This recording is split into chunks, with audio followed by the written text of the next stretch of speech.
Good morning, everyone. Welcome to our regularly scheduled, or not regularly scheduled, Wednesday scheduled workshop.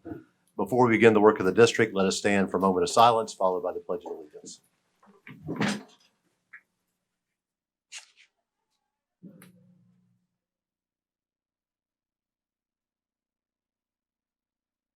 I pledge allegiance to the flag of the United States of America and to the republic for which it stands, one nation, under God, indivisible, with liberty and justice for all.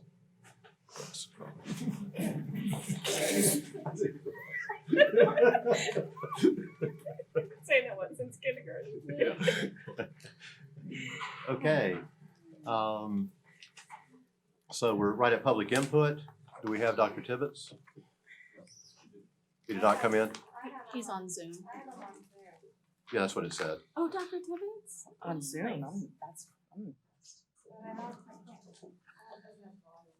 there he is. Oh, he's like, is that a- Dr. Tibbetts, we can't hear you.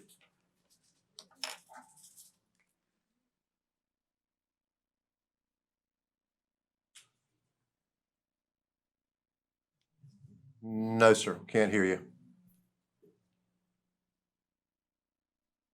And you're not muted, so I'm not sure if it's your mic's not working. Okay, we've got backup. No, we still can't hear. You want to call him? You want to call?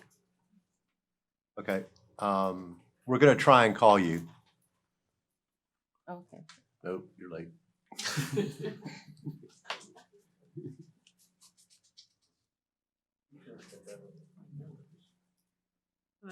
Testing.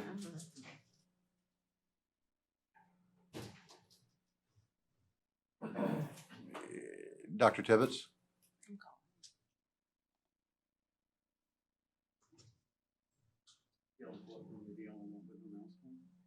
Dr. Tibbetts, the superintendent is trying to reach you by telephone.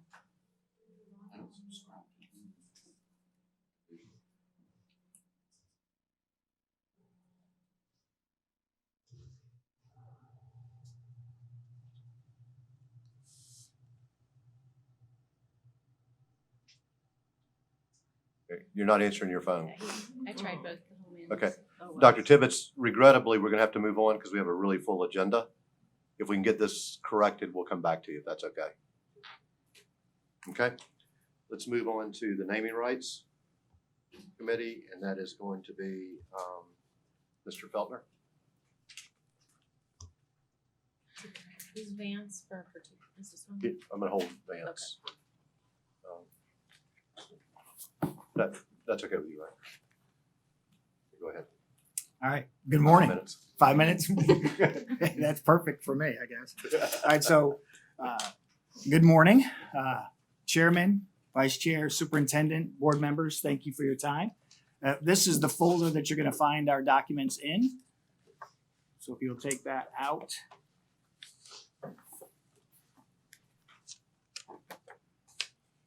And good morning, I am Rob Feltner, Regional Executive Director for Region 1.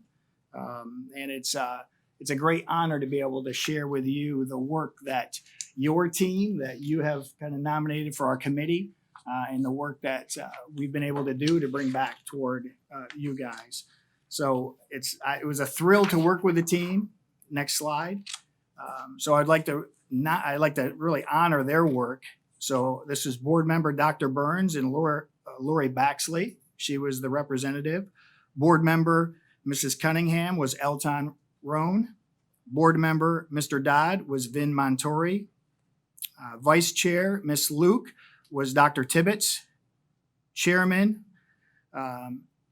Mr. Matthias is Davis Talmadge. And then we had district representation through Scott Ward and Kelvin Wingo, and then me, Rob Feltner. That was our committee. It was a great group to work with. You guys did exceptionally well in picking your members. It was a spirited group in the sense where we had great conversation. It was respectful. They honored the work. They were excited about the work. And truthfully, I'm passionate about the opportunity to have some naming rights and change one of our policies. So if you would, in your packet, traditionally you would turn to page 1, but if you would, turn to page 4 first. So next slide. On page 4, you're going to see School Board Policy 7250, naming of school facility. That is actually how it is written currently in our board policy. And our team, advisor committee represented from you, went to work to see if there was any changes that we could make in this naming rights documentation. So the first thing that you're going to notice on this slide that is represented here, there is no change. So item number 1 stays the same with A and B. So next slide. And item 2 stays the same. And item 3, you're going to see the first change. We just put a period after contribution and took out the words for what construction, and it's struck through on your copy in front of you. The major change is going to be on the next slide. 4 stayed the same, but the major change for us, 5 talks about naming rights were only for those that had passed. Our committee had rich discussion around should we change that piece or not. And it is our recommendation to bring to you that we would like an opportunity for the living to also represent and be named while they're living, to honor their work while they're still alive. And not only just for an individual, but we could reach out to corporations and businesses in this naming rights task.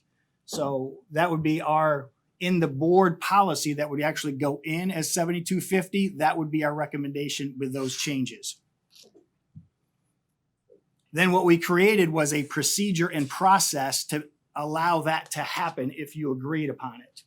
So if you would go to the next slide, it does talk about process. So we created a guide and an application for those members to put in front of us as a committee, and then we could bring that final recommendation to you as a board.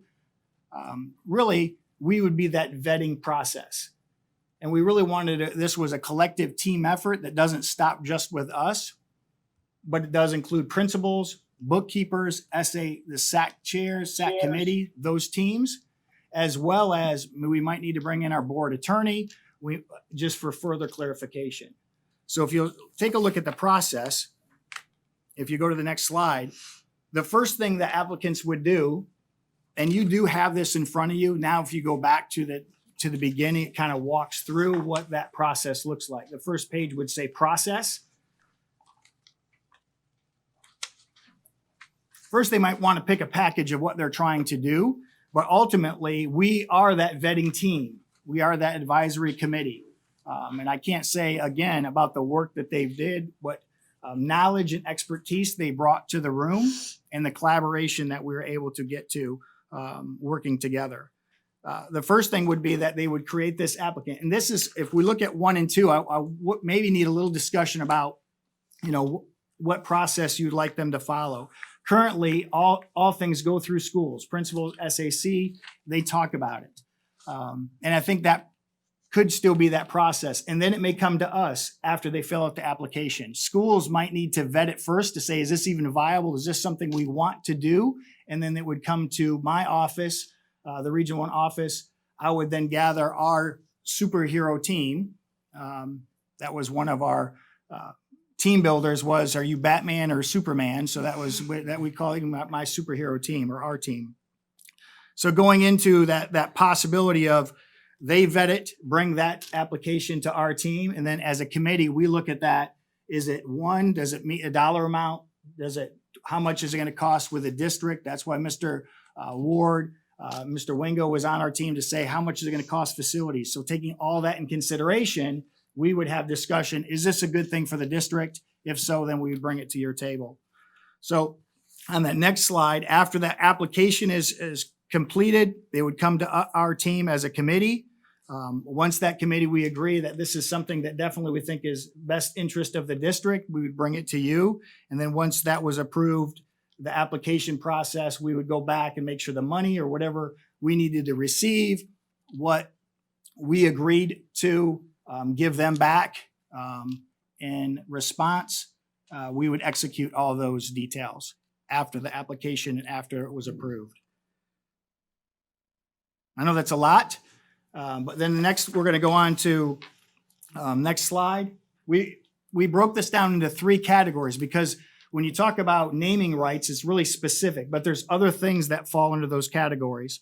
So if you see the category of donation, sponsorship, and naming rights, donations are something that we take in all the time, right? That happens already. That exists. And schools already have a procedure and a system for that. And we don't want to step or get in the way of that process. And then we categorize the second category, and we're going to talk about these individually in a minute to give you a little bit more background knowledge. And then we have sponsorship as that second category. And then the big ticket items we call naming rights. That's what we as a team created to present to you. But the first 2, donations and sponsorships, already exist. We do understand as a committee that there'll definitely need to be some training with bookkeepers working through Mr. Ward's office in the finance department to be able to train bookkeepers on maybe a new process with building principals or their designee to be able to say, how do we weed through this? How does the application work? How does that process look? Because it would be different. And we do understand that we could do that training, or that would be maybe even falling to me. And the next slide just talks a little bit about donations. What are donations, right? Those simple things that we collect all the time as building principals or teachers, food, equipment, money, materials. Those happen all the time. Athletics are constantly raising donations for there, and we're not getting in the way of that. So the next slide talks about sponsorships. This is where we did kind of branch out a little bit with the committee's input, that it could represent Chromebooks, science lab, art lab, stadium seats, and some of that we do already, right? Booster clubs kind of already do, hey, if you do this for stadium seats or theater seats, we do that. We did want to kind of branch that out to maybe individual classrooms, or you could actually facilitate more as a school to raise funds. So it would be more of a kind of sponsorship or fundraiser for the school to be able to collect funds. A little bit different maybe, but just giving really leaders or personnel the opportunity to actually raise some more money for the school, because we are trying to put more money in schools' pockets if they choose or have the means to do so. So the next one is naming rights on that next slide. This is kind of really why we're here, to say, hey, how does that process change? So we did kind of bucket it into some categories that's listed, and it goes into a lot more detail on your packet that you have. And just so you know, we didn't list everything because I think it's almost impossible to list, everything on a piece of paper. But we felt like through our education with leaders that they could either come to me and we could bring it to the committee and say, is this something that sounds good? And I definitely would be a resource for leaders or principals to reach out to. And if it was bigger than me, definitely assembling our committee back together to have some conversation around what is the idea and help walk them through that process.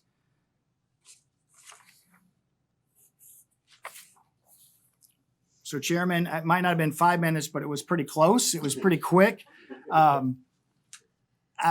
do have a couple of questions. I do have at least one question for you that kind of arose.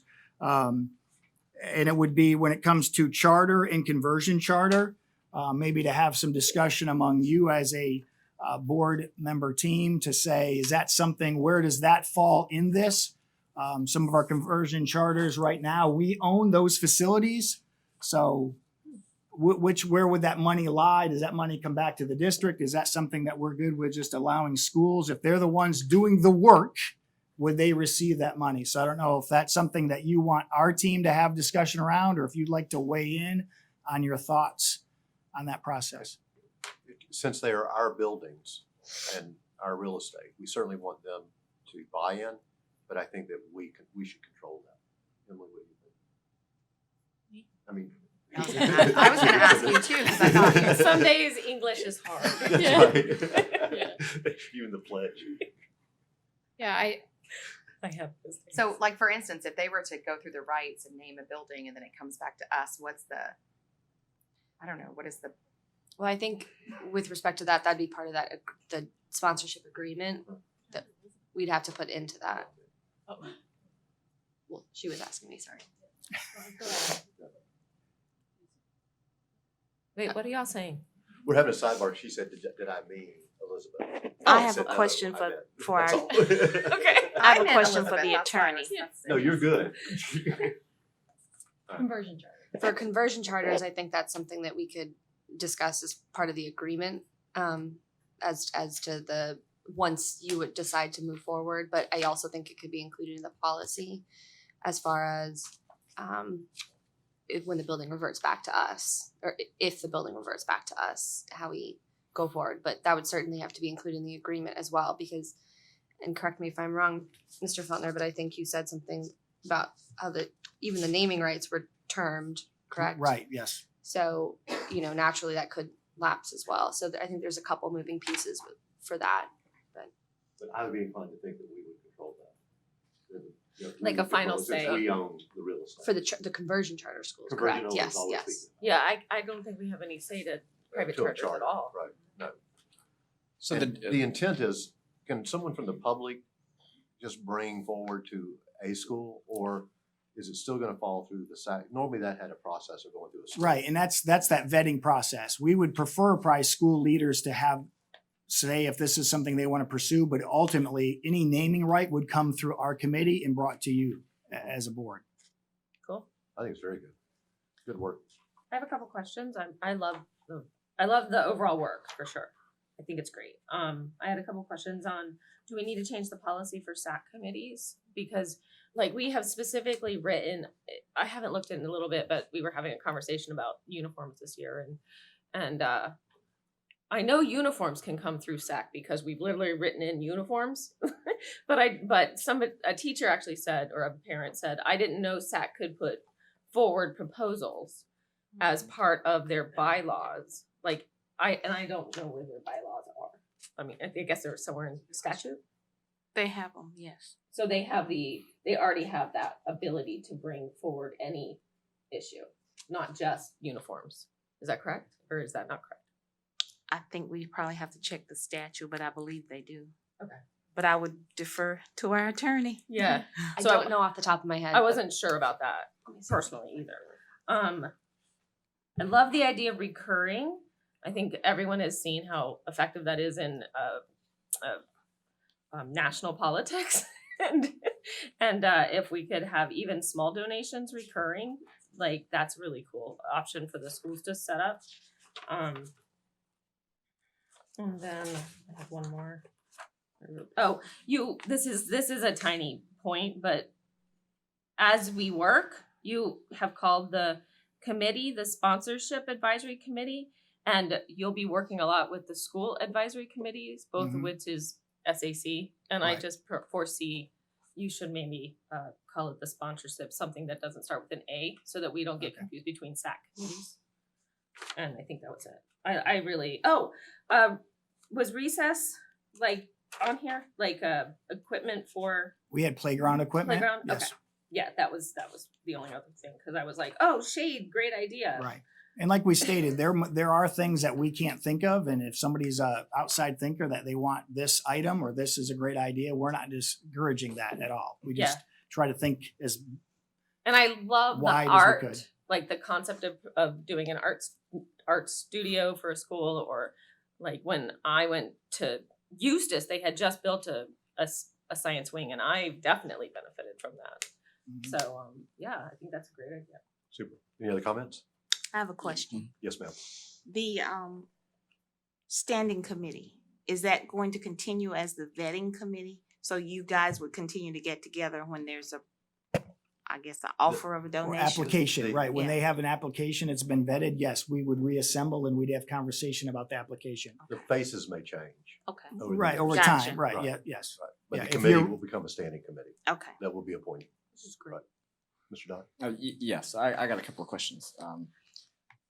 First, I guess is helping me distinguish between sponsorships and naming rights. So, and the funding and where that goes. So, I guess it's kind of our initial conversation here was that.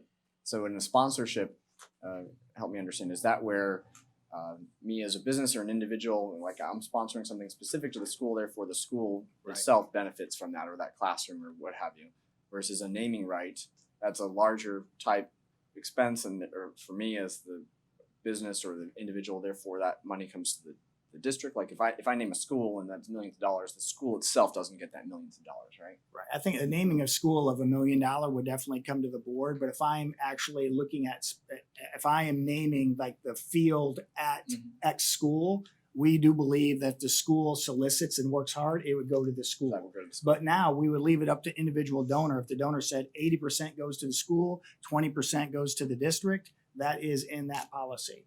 But we had a lot of discussion around where should the money go? Should it go to the district? That's why facilities was involved. And we want them to stay involved because if it goes to a scoreboard, let's say, Right. and it's going to cost $20,000 to actually get the scoreboard up and running that nobody's accounted for, where does that money come from? So I think we try to weigh all those things in. Okay. All right. The other question I've got mainly in just trying to understand is the table that you've provided with the donation, sponsorships, and naming rights. The sponsorship says that it's about 5 to 9 years. It is a recommendation. I mean, Okay. I think that's all it could or not. We just said it's less than maybe a naming right. We just All try to categorize it and identify it with a amount of time, but I think that's open for discussion. And it might depend on the donor. This might be a one-time sponsorship, so we can work with them. Okay, so we're not going to give some sort of approval that will lock this 5 to 9 year piece in. No, I mean, I Okay. think we would at the end to say, once I met with you and you want to donate, I think we would Right. come to the agreement that this is going to last for 5 years. And where I was kind of asking this question is because one of the things listed under sponsorships are the wall or fence advertisement banners. So you Those know, are yearly. A lot right, of right. times, A lot of those are annually, and, Mhm. and so Yep.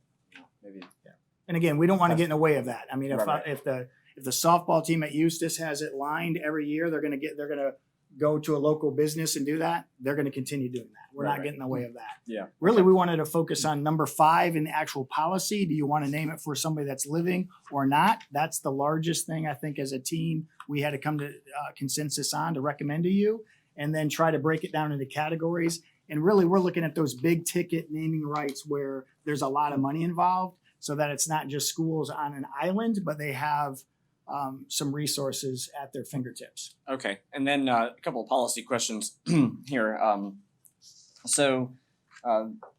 Number 3 allows you to be in lieu of the criteria put forth in section 2, Right.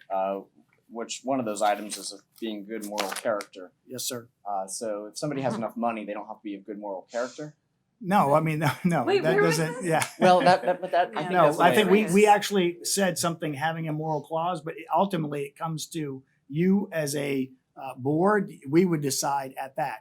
Also, if somebody is named for something, it is in the policy to say that if something happens, we could also bring it back to the board to be able to either change a name or I was just about to ask that. Where is that? Where is that? Can you point me to that? no. Is it Cannot. where it? We had a lot of discussion around it. Yeah, I think we, at the end in the back, we talked, there's some information about tax. And I think we had some legalese at the bottom that we definitely work with the attorney when the contract or whatever at the end was negotiated. Those are the pieces we have not finalized yet. Oh, contingencies. Very good work. So I don't know. I'm still stuck on this 2 and 3 piece here. Well, I would say this, we had lots of conversation about that first piece. Now, I gotta get back So to number 1. I think in reality, what we're Mark, what do you mean by 2 and 3? so section 2 says you've got to be of good moral character and either A or B, but then 3 says in lieu of the criteria set forth in paragraph 2. So instead of being good moral character, instead of being a district resident, or instead of being an employee of the board who has exemplary leadership, if you've got enough money, if you made a significant financial contribution, then you're eligible for Right, this. and I think it more meant this, Mr. Bat, it more meant that if you are not a person, but you are a company, I think that was, and understand, this is what's in board policy currently. Right. That's what we have right now is exactly what you read. That is in policy. Okay, so is that, okay, well, I guess so the question is, do we want to change board policy further to make it make sense? Yeah, because at the time when this was coming up, we just gave some approval because we knew we were going to change it. So we didn't really debate this one. And this was one that I was stuck on back then that, yeah, I guess I'm of the Yeah. opinion that you can't just buy your way onto something without having some sort of, Right. And You we know. actually wrestled with in number 1, the word responsible community group. right? So I mean, we could argue that we had lots of discussion about what was responsible, but we really felt as a committee that we would be that vetting group to say if it's responsible or enough. Or I think then at the end of the day, if we say we're going to recommend it to the board, you would, as a board, say, is this actually something that's of moral character that the district of Lake County will get behind and support? At the end of the day, you hold the cards to say yes or no. So I think in our minds, we are covered under 2 and 3. Well, you're definitely covered. It's not that you're not covered. It's that I think what Mark is asking for is to like delete the in lieu of the criteria set forth. You could just say say a school. a school or facility may be named for a person, because that way we're not saying it doesn't matter if you're moral, as long as you're rich. He's right. That's what it says. As long as you're rich and you pay enough money, and we say it's okay, you can. But I think our board wants to say both. Like, you should be a good moral character and pay us a lot of money. Yes. Right. And truthfully, we as a committee, we had a lot of that same discussion. Yeah. And at the end of the day, we felt like it stood, but it's definitely it's a board policy. It's yours. So I think, and I'm just kind of guessing what we were trying to waive in here was that you didn't necessarily have to be a district resident, right? So if somebody from, Yeah. I don't So you're know. waiving A and B. So Yeah, if you just right. said paragraph 2, A and B, That's right. Hmm. then the good moral character still That's right. stands. Yeah, that's kind of where I'm Yeah. trying to land on this one. Is Yeah. I think that was the goal. If you wait, It was. Yeah. Yeah. Mhm. Yeah. Well, we're Is just that saying how it reads legally, Elizabeth? Right now, no. I think that's the suggestion is to change it to in lieu of criteria set forth in paragraph 2A or B. Yeah, because the superintendent was saying if we remove the modify in it. lieu of, then A and B. No, I think Uh-huh. her suggestion was to say in lieu of paragraphs 2A and B. Oh, So you Right, still right. keep subsection 2. that's a good idea. Mhm. Does that work? Yeah, that fixes it. Let's do that. I wrote that down. Cool. Good catch. Okay. Anyone else? Thank you, Mr. Felder. So our next step Yeah. on this, at the board's direction, would be to bring this policy with these revisions back. And of course, we'll have to go through the public comment and review period. And then final approval of this will then open up for us to be able to train and launch the sponsorship and get busy out in the community getting sponsors. It's awesome. Well done. We'll do this. And Very good again, work. I'd like to thank you for your time and just thank you for the members that are here, as well as Dr. Tibbetts, as I know is on Zoom. I just thank you for their time. So it was good work. Very Yes. kind. All right, thank Very you. good work. Hold on. Thank you for your leadership on this. You did a great job. Okay. Scott Ward. Oh, Oh, is he? okay. Are you, Figure it out? Dr. Gotta Tibbetts? unmute him. You're muted. You're muted. You have to push You're the muted. mute button. The speaker's muted.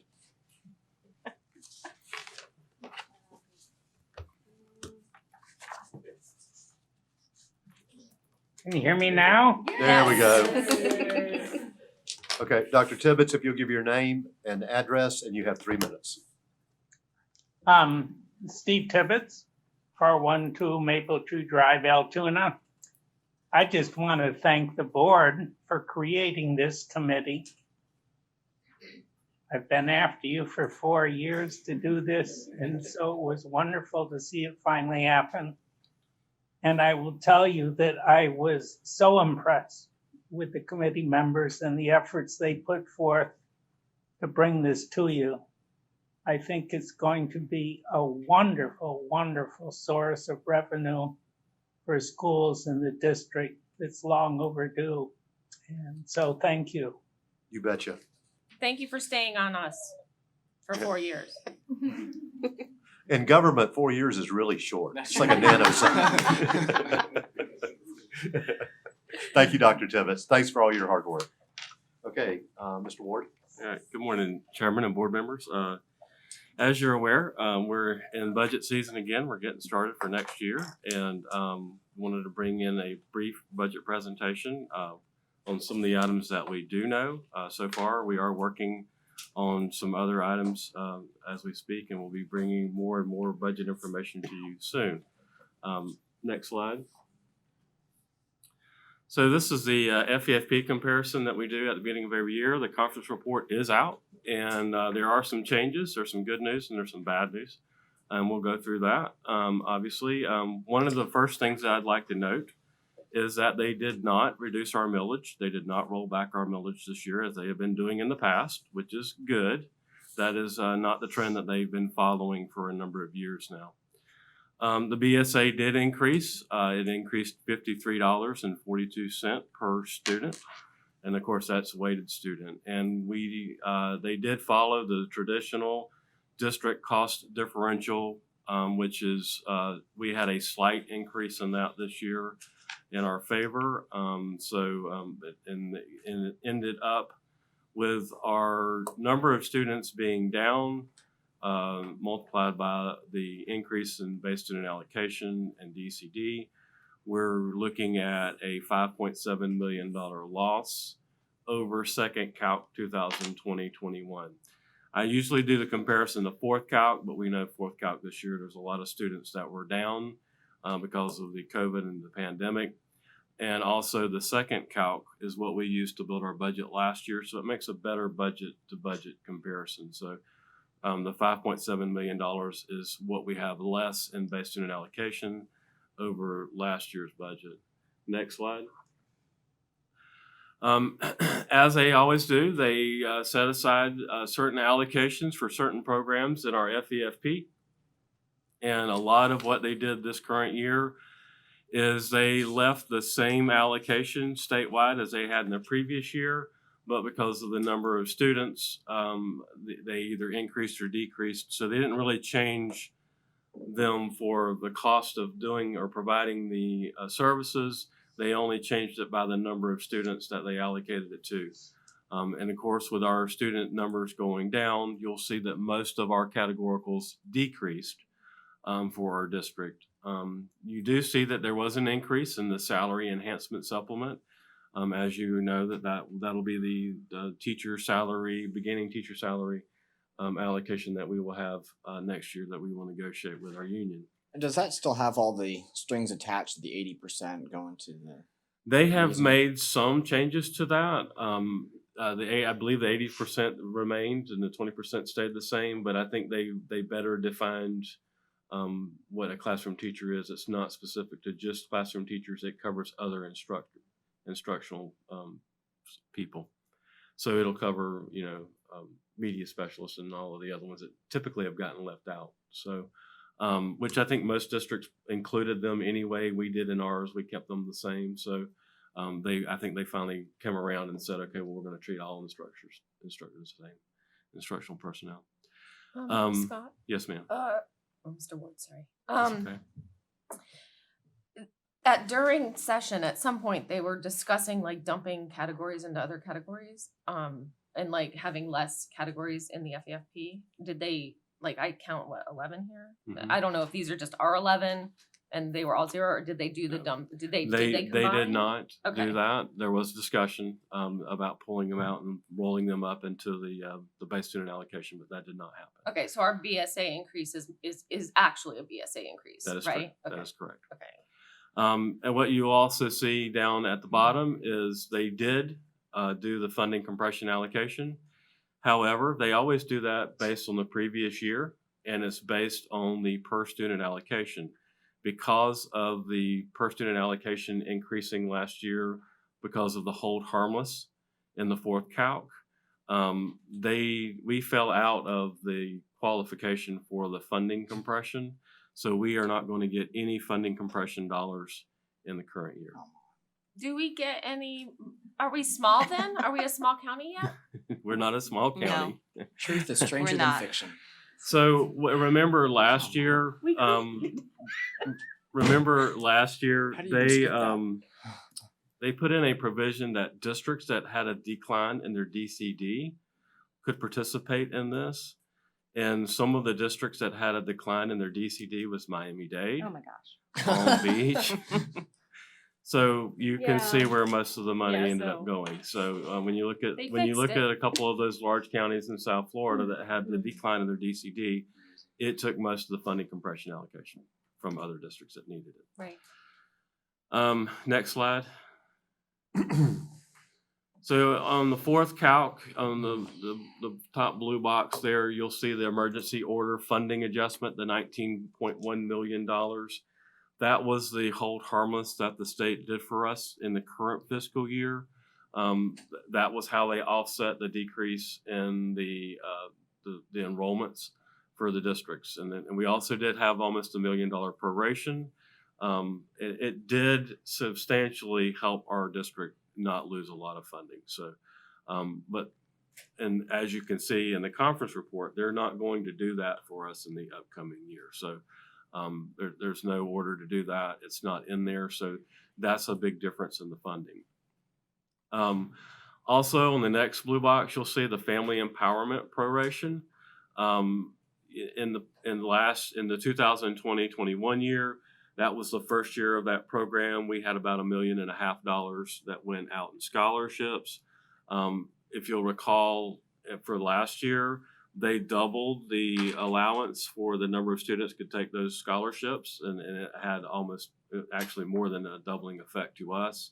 So $3.3 million was deducted from our FEFP for the family empowerment for 2020-21, and we're using that same estimate for the 2021-22 year. So you can see that there's a slight decrease in McKay scholarships, but I think a lot of that has to do with it's easier to get the family empowerment. So I think some of the families are going in that direction versus So the McKay before scholarship. this is family empowerment's the new version of the vouchers, right? That is correct. And they dumped the other. There was three. I can't remember all the names. There's McKay, that's a voucher, and then there were two more, Gardner and another, and then they put those into this family empowerment, right? They did not put that in family empowerment. Oh, so Gardner's still out there? So Gardner is still out there, and it's separate, and we'll Okay. talk about that in just a few minutes. Okay. Because that is a concern. But so you'll see there that and also because our number of students have gone down, our allocation for class size reduction also went down. So there's another $5.9 million reduction in our funding. So bottom line, we have, with adjustments, we have about a $15.7 million reduction in our FEFP at this time. And mainly because of the reduction in the compression funding, we are actually per student funded exactly the same as the previous year. So if you look at the bottom, last year we received $7,567 per student in our original budget allocation, and this year we're at $7,566.67. So we're actually down $1.20 per student in funding from previous year. Next slide. Some of the things that we have already know about and can use to kind of gauge some other impacts, financial impacts of the general fund. The additional $497,000 in the teacher minimum salary increase is not going. It goes to the teachers. It doesn't go for anything else. And then we have an increase in retirement rates. Our retirement system adjusted their rates slightly up, but for us that was a $1.5 million cost. And then we also know that the increase in minimum wage that's coming in September. So we actually have a physical impact to the general fund of $17.8 million as a reduction. And we're going to talk a little bit about how we're going to offset that in a little bit, so nobody pass out yet. Next slide. So in the past, we've always been concerned when we feel like that the state may have underestimated the number of students in the state. And the reason being is once they have allocated or appropriated our funding, if more students come in, there's not an additional appropriation. So they prorate that at the end of the year and they deduct money back from us. So we actually lose money at the end of the year. The good news this year, they anticipated that. And so what they did was they set aside $464 million, and it's to be distributed if there is an increase in FTE enrollment. So if the state overall goes up in enrollment, it's not going to be taken away from the districts. There's money set aside from the state that'll address that. So that is good news. And that was very good of them to do that, to protect everybody. Part of that, at the end of the legislative session, they rolled in $210 million set aside that's included within that 464, and that is for the Gardner Scholarship that you were just speaking of, Dr. Burns. So that's how they're going to fund that. The remaining 254 million would cover approximately 32,000 students, 32,747 students, weighted students, and that would equate to approximately 10,000 more students than last year's projection before the pandemic. So there's sufficient money sitting at the state level that if the state needs to appropriate additional funding, which they've never done in the past, they have the funding to do that. So we're glad that they had that set aside for that purpose. So next slide. So we want to talk about the CARES Act because that's going to be pivotal in offsetting that $17 million. But before we got into that conversation, I wanted to talk about current year and where we were at, and then what we have available from the current year CARES Act, and then move forward into the CARES Act ESSER 2, which is coming up in the summer. Before you look at these, you'll see that there has been some funding returned to the state. That's not all at the fault of the district. A lot of that had to do with how quick the state gave us the funding and how specific they told us to spend it and how short of a time we had to be able to spend those funds. Take, for example, Gear 1.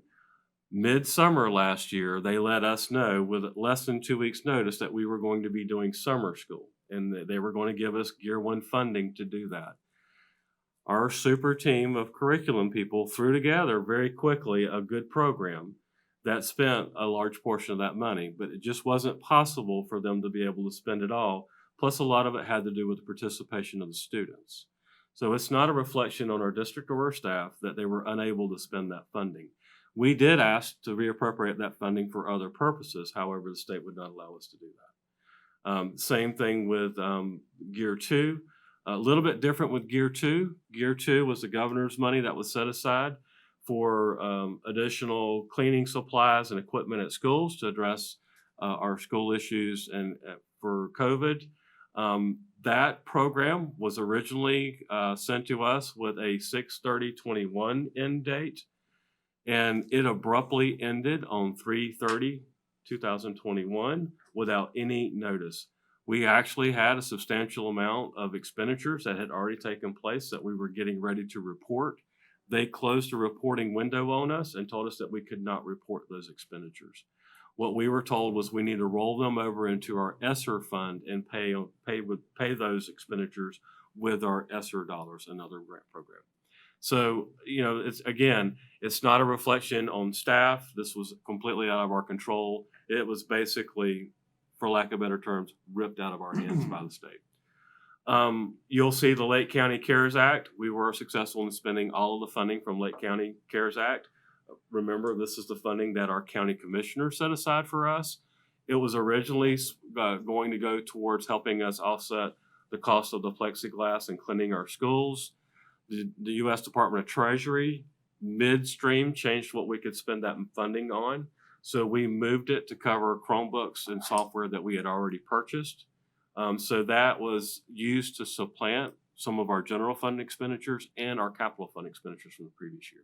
But we still spent the money Yes. we spent our money on the plexiglass and cleaning That is supplies true. and everything. And We then moved just that replaced over- it with. Correct. We moved that over into our our ESSER fund to pay for that, and we're recovering that expense now.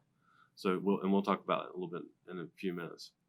There are some other ones in here. The charter school program, COVID-19 district learning for Mascot, Spring Creek, and Ali, and you can see that they all had portions that they had to spend, and they spent the majority of that. And then we had a Rising K, again, summer VPK program 2020, short notice, very restrictive, very short timeline, and it ended on July 31st, and we were able to spend a little more than 50% of that funding. So out of the $3.385 million that was awarded, we were able to spend $2.7 million and returned $661,000 to the state. That funding will be reallocated back we will get some of it obviously through that reallocation process. Just at this point in time, we don't know how much. Some current CARES Act projects. We have ELCLC funds, which again offset some VPK salaries. Mr. And- Ward, can you turn the slide? Sorry, slide. Next slide. Thank you. Sorry. ELCLC funds, which are to offset VPK salaries, and we've spent all of that. Rapid credentialing, we are the flow through for that funding. It went to Lake Tech, and they're spending that funding. We have a CTE gear infrastructure, which was used to buy a lot of supplies and materials for our CTE programs, and they're on their way of spending that.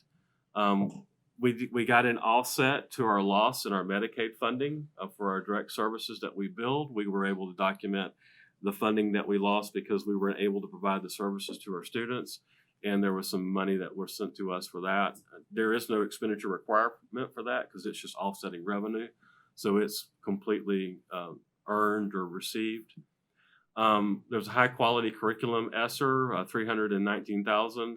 You see that we haven't spent that much as of the end of April. However, we just received notification of this program in January 2021, and we have over a year to spend that. Same thing with the civic literacy. We just received that February 2021. The data informed supports, which is a portion of the state's ESSER program.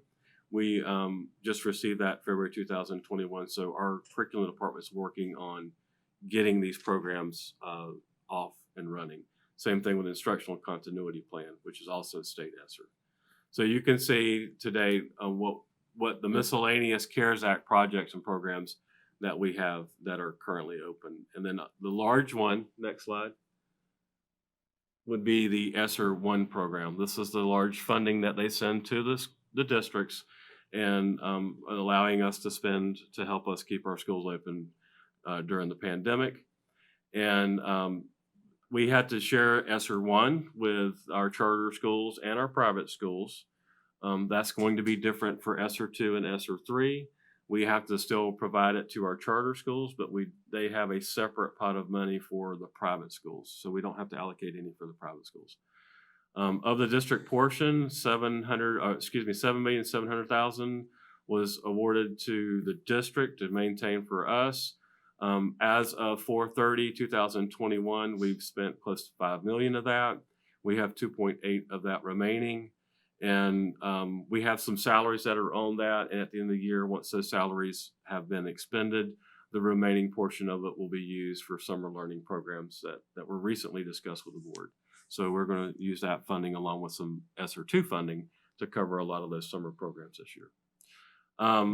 And then there's the charter school portion. As you can see, there hasn't been a lot spent out of the charter school portion, but we know that they are spending the money. And after the immediate take back in late March, our charter schools are being a lot more diligent about spending that money down because they're afraid they may lose it at some point in time. And then we have the private school portion. We've had the same conversation with them, so they are sending us a lot more expenditures faster to get that money spent out. So we believe our ESSER 1 funding will be spent out by June 30th. Next slide. So the ESSER 2 funding allocation, it was allocated to us. The Department of Education sent us an award notification and asked for a plan. And then during the legislative process, the House submitted in their budget where they were actually going to be the ones who allocate that funding to the districts. The federal legislation actually dictates how it gets allocated out to the districts. So they left a pot of money that they're going to allow the Department of Education to allocate out, and that's how they're going to fix that allocation for us. But they did stipulate a couple of categories. One is non-enrollment assistance allocation. The total was 1.5 for the district, the district's portion being 1.3. And that has to be used to locate unaccounted for students within the school district. They've got some more additional language as to how you use that.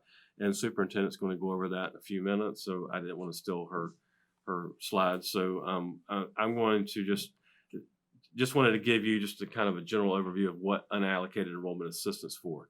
It's supposed to be used to locate those students that have left the public education system. The next one is academic assistance allocation, and it's very similar to what it sounds like. It's for student intervention. It's just forcing us to set aside a portion of the money specific for student intervention. I'm sorry, can you explain? We need $1 million to figure out where our kids are? Gas money to drive around. That's why I was like, what is that? What is Yeah, that? what is that for? That's he a said lot. that I she's thought got a we slide already- to tell us. Well, we're gonna get to that one. Okay, okay, I'll bite my tongue. I Let's was- just I remember was how much wondering that too, is. Okay, everybody stand by. So yeah, your question has been very similar to a lot of questions that we've heard from other finance officers in school districts. That's a lot of money to go looking for kids. A lot of school districts, including our own, spent a lot of time last fall looking for children, and so we've done a lot of the work. We're gonna have to think hard about how to spend that money I appropriately. think a lot of those kids are in Hawaii. Yeah. Should go Private look. Is that what you're investigators. We need to all vacation over Yeah, there. we and all need to see- go find a trip, Hawaii. take trip, road trip. Okay. All right, Okay. move on. Back on track. Technology assistance allocation, obviously Chromebooks and support for our students to have technology. We'll definitely spend the majority of that. There was recent allocation from the Florida Department of Education. There was $800 million of ESSER 2 funding that the legislators did not appropriate. And under the state's emergency order, the governor was able to allocate that $800,000. They allocated that to the districts, but they only allocated it to the districts that had already spent at least 55% of their ESSER 1 funding. We were at that time, they measured on April the 20th. As you'll see on April the 30th, we had already spent 55%. But at the time, we had not reported the last 4 or 5%, so we did not qualify for that. But that's not bad news, because the portion of funding that the other counties got was substantial. And as of the end of September, if they don't spend all of it, it has to go back to the Florida legislators for reappropriation. So a lot of our districts, especially our larger districts like Miami-Dade, who got $212 million, they're scratching their head on how they're going to be able to spend all this money. And then after they're unable to spend it all appropriately, they're afraid that they're going to have to wait for the legislators to go back and reappropriate the rest of that funding. So they see it much more as a hassle than what we see it as. So I'm kind of glad that they didn't appropriate the funding to us the way that they did to other districts. It's not a loss in our funding. It just advance funded some districts. So we still get our full appropriation. We just don't get any of it in advance. So Oh, we okay. didn't lose anything. Okay. They're gonna look for kids in Europe. So then you see the balance of lump sum, which is $28 million. The district's portion is $23.8 million. And that will be able to be used for other ESSER purposes. The caveat being that it was allocated, but it wasn't budgeted to DOE. And DOE has to put together all of the district's plans on how they're going to spend that and take it back to the legislative budget committee, not the full legislator, but the budget committee. And they have to approve a budget amendment before it can be spent. We hope that they can do that very timely, because we're already running programs during the summer, and we will probably need some of that funding to pay for that. Can I clarify that where it says balance of lump sum total, is that balance the amount that we got or the amount that we expect to get once we have that 55% that we didn't get? So in total, we're going to get 33 million. So we didn't get any advance, but we got it all in our balance of lump sum. So we're not going to get any lump sum advanced. We're get the same lump sum. It just won't be advanced. It'll be as we spend So it. we're gonna get 33. Is 28 part of that 33? Like, are we gonna get 5 23. more? No, 23. Oh, 23. We'll get 23. 28 is the total district. 23 will come to the district after we allocate to the charter schools. So does that 23, is that in this balance of lump sum?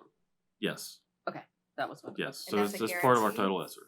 That's a guarantee, even though it still has to go before the legislative budget committee for approval? Yes, it's a guarantee on the allocation. What we don't know is how are they going to allow us to spend that? Are they going to reject some ideas? Or are they going to approve it? That part is Oh, I got unclear. it. When you submit your plan for the 23 million, that includes, does that also fall into those three categories? Yes. So if you add up the 1.3, the 6.7, and the 1.6, it comes out to and the 23, it comes out to the 33 million. No, I know. I don't know that you understood my question. I'm sorry. You have the three categories that the ESSER two funds were stuck in. Okay. Language comes hard. Okay, so then that additional 23 million that's to be allocated, does that also have to be spent in those three categories, or is that an additional $23 million that doesn't have the strings attached to it? So yes, the 23 million, the $23.8 million is for other ESSER 2 purposes. So it does not have to be spent in those categories. It can be spent on the other things, like basically anything that ESSER 1 could be spent on. I've provided you a list of that, and just a minute I'll go over that so you'll have an idea of what the categories are that can be spent. That's here. That is in that. It's in the document that I put to the left of you. Okay, yeah, I'm pretty sure it's ESSER two spending requirements. That is it. Yeah. Yes. Okay. Okay. And these funds, although they're allocated this year, they will be available all the way through September 30th, 2022. So we actually have 2 years to spend the funding. Can I'm gonna ask sort of gently. Before the pandemic, we had Pam Stewart as our commissioner. Correct. During the pandemic, things were very, as you mentioned, like our deadlines got cut off, etc. Is that the way Corcoran runs the DOE, or is that just a reflection of that we were in emergency situation? Do you like? So Are they going to continue this, like cutting off stuff early? Is this his style of management? That's what I'm wondering. I can, okay. Because so, it's things are with Pam Stewart, it was moving very at the pace of government, and now during the pandemic we would get told 2 weeks in advance to open a program, and then you guys were getting no notice that the money would dry up, that kind of stuff. So typically with any change in Commissioner of Education, you have a lot of staff change at the same time, obviously. So you had a lot of new staff members right before the pandemic set in. Second, our load in our office that handles federal grants more than doubled because of all of these grants. So I would imagine that the Department of Education saw the same doubling effect. They had some groups that have a lot of experience with federal programs that rolled out their federal programs, but they also had some newer groups that were rolling out federal programs that normally didn't roll out federal programs. So I think a lot of that was just one, trying to get the money out as fast as possible, to it all being absolutely brand new to everybody. And then two, you had a lot of staff that hadn't had the experience that Pam Stewart's staff had. Okay, so you think this will settle, and like I think that will settle. Now, what is troublesome to me is we have never had a grant end before the grant period. Mhm. I don't speak just for myself or the district. A lot of finance officers had the same conversation with some Department of Education staff. We see that almost like a contract. You have a full year to spend this money, and unless if you are doing something wrong, you're allowed to spend that money. That was ripped from us, pulled from us without any notification. They did pull some other money back from us too, but they at least gave us a spend down opportunity and didn't just pull it all at once. But for some reason, this one gear program, which was really the governor's money, was pulled immediately. So I can't say that came from the commissioner or the governor or anybody like that. I don't know. But the money was abruptly pulled, and that had never happened before. Okay, so let's hope that it was a response to the pandemic. True. So hopefully that's it. Thank you, because Okay. I was wondering. Next slide. So we have asked departments to put in some plans already, some ideas, and some of these have been discussed. Some of these we needed to approve to move forward, and some of those are still sitting out there. The first one that I put in list is $17.8 million, and that's to continue district staffing allocations at pre-COVID levels. That $17.8 million is simply the drop in FEFP that we're seeing. So in order for us to maintain basically our operations and our staffing, which by the way is a requirement of receiving ESSER funding, then we're setting aside the $17.8 million for that. As we see our students come back, which we're very hopeful that our students do come back, and as they come back and our FEFP increases, obviously that number will be adjusted down. The next one is to purchase the ELA adoption materials, but beyond the instructional materials categorical. The cost of the ELA adoption to fully roll out exceeded our categorical by $5.4 million. So we felt like that was a worthy expenditure of that. And since we have to order those materials very quickly, we went ahead and put that on the list. Some other things that are on the list but haven't been approved or moved forward with yet is additional CTE programs at $2.2 million. Unemployment costs for 2020, 21, and 21, 22. We were seeing about $4,000 to $5,000 a quarter in unemployment cost. That's gone up to almost $250,000. A lot of that are employees that are currently with us, and so we're fighting those claims, and we're protesting all those claims.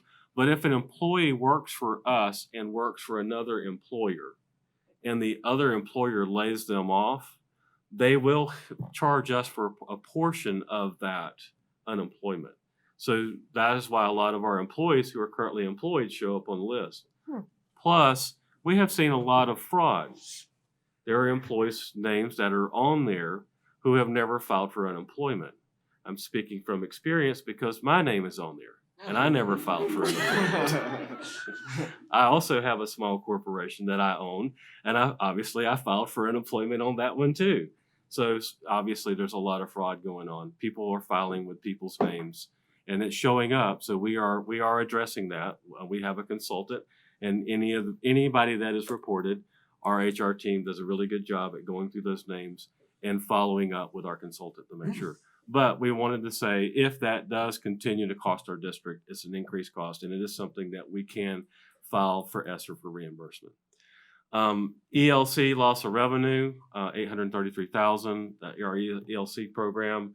We continued to pay our employees last summer, even though they were unable to work until the latter part of the summer. We also have seen a decline in a lot of our students because we don't have as many students participating as we had in the past. And so we have that money. We have an estimate. If we need to charge it to ESSER, we can charge it to ESSER.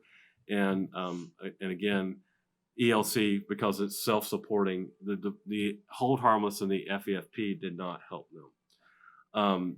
Additional mental health and school nursing services, additional equipment and services for ESE students, additional VPK programs, and of course, not on the list is anything over the summer that we don't charge to ESSER 1 will roll into ESSER 2 and be funded out of ESSER 2.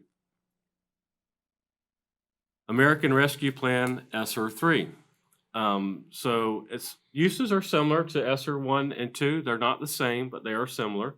They put a little bit more language in there.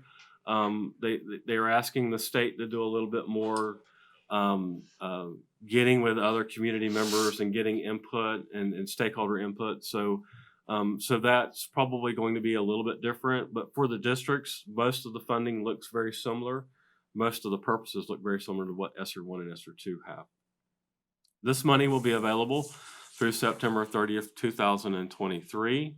So it's not something that when we get the allocation, we have to hurry up and spend. It's something that can be spent over multiple years. Looking at the methodology for ESSER 2, the district's allocation with the portion that the state received is estimated to be over $88 million. Very substantial increase in funding. And we're expecting that allocation to be announced and provided to the district sometime probably in the summer of 2021. There's a stipulation in ESSER 3 that once the state gets their money, they have to forward the portion that goes to the LEAs, the local education agencies, within 60 days. So we know that they're drawing down their funding soon, so they're going to have to provide that funding with us within 60 days. So we know that they're going to have to allocate that soon. Obviously, $88 million is substantial. I think one of the board members made a recommendation that we probably need to have some kind of conversation, obviously with board and stakeholders, as we start looking at how to spend some of this funding over the course of the next 2 to 3 years. So I think it's a good recommendation. Just to clarify, a permissible use of that funding is to continue to maintain the staffing levels from pre-COVID. Well, or how long does that sustain? If our students come back, which we're very hopeful that our students return over the course of the next couple of years, then through attrition we can adjust our numbers back to our regular allocation plan. But this funding really right now, I'm holding that 17 point whatever million dollars as a gap filler in our general fund, so that we don't have to start looking at making tremendous cuts to make our general fund balance. Right. As we go through the budget process and, Calc 2 comes out, we have more enrollments and everything else, and we have a better idea of how we're going to start next year, we can reassess that number, probably down, I hope. And then hopefully by the end of next year, most of our students have returned. We don't see as many being homeschooled or unaccounted for or in virtual school. They're back to traditional classrooms. And we have time to adjust our funding and we have time to adjust our allocations to get back in line with what we have been doing in the past. But the state has to approve how you're going to spend the $88 million. That is true. And is So there, when does that plan have to be to them? They haven't even sent us our allocation yet, so I'm assuming probably sometime around beginning of next year. and will they have a deadline where the money has to be spent as well?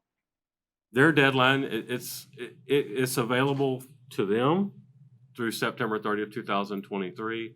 They'll probably come up with a deadline short of that, so that if they need to reappropriate funds, they can. So, but it's the term that they use is obligated. Once it's obligated, it's considered. Can we have this presentation? Yeah. Absolutely. I'm like, I was going to write a note on it and then. Yeah, no, absolutely. Yeah. So, I looked, yeah, it's not online either. Will this be on? yes, I will this? put it online. I'm sorry. I do apologize. I was late in getting it It's fully okay. prepared. So I finalized it this morning. I do that too. I'm constantly fixing. So that's really the until I fix it. presentation for today for budget. Are there any questions? I have one. Yes, ma'am. I want to go back to the CARES Act money, the part that was taken away or ripped away. You said there was a possibility that it may be reallocated back to us. Is it going to be reallocated back in the same funding categories as it was when it was taken away? No. I'm not sure. Okay. It was pulled back in for the gear, and gear is up to the governor, Okay. so he can reallocate it at his pleasure. So, and he may have already reallocated it, and some of the other things that they're doing, I'm not sure. I do know that the $1,000 bonus that the legislators did approve was not out of gear; it was out of the state's portion of ESSER, it says classroom teacher. It doesn't, and it also says BPK teachers that are within the FEFP. So if they're ESE, BPK, they're covered. We have asked for clarification from the Department of Education. Will that include all instructional personnel or just classroom teachers? They could not give us an answer.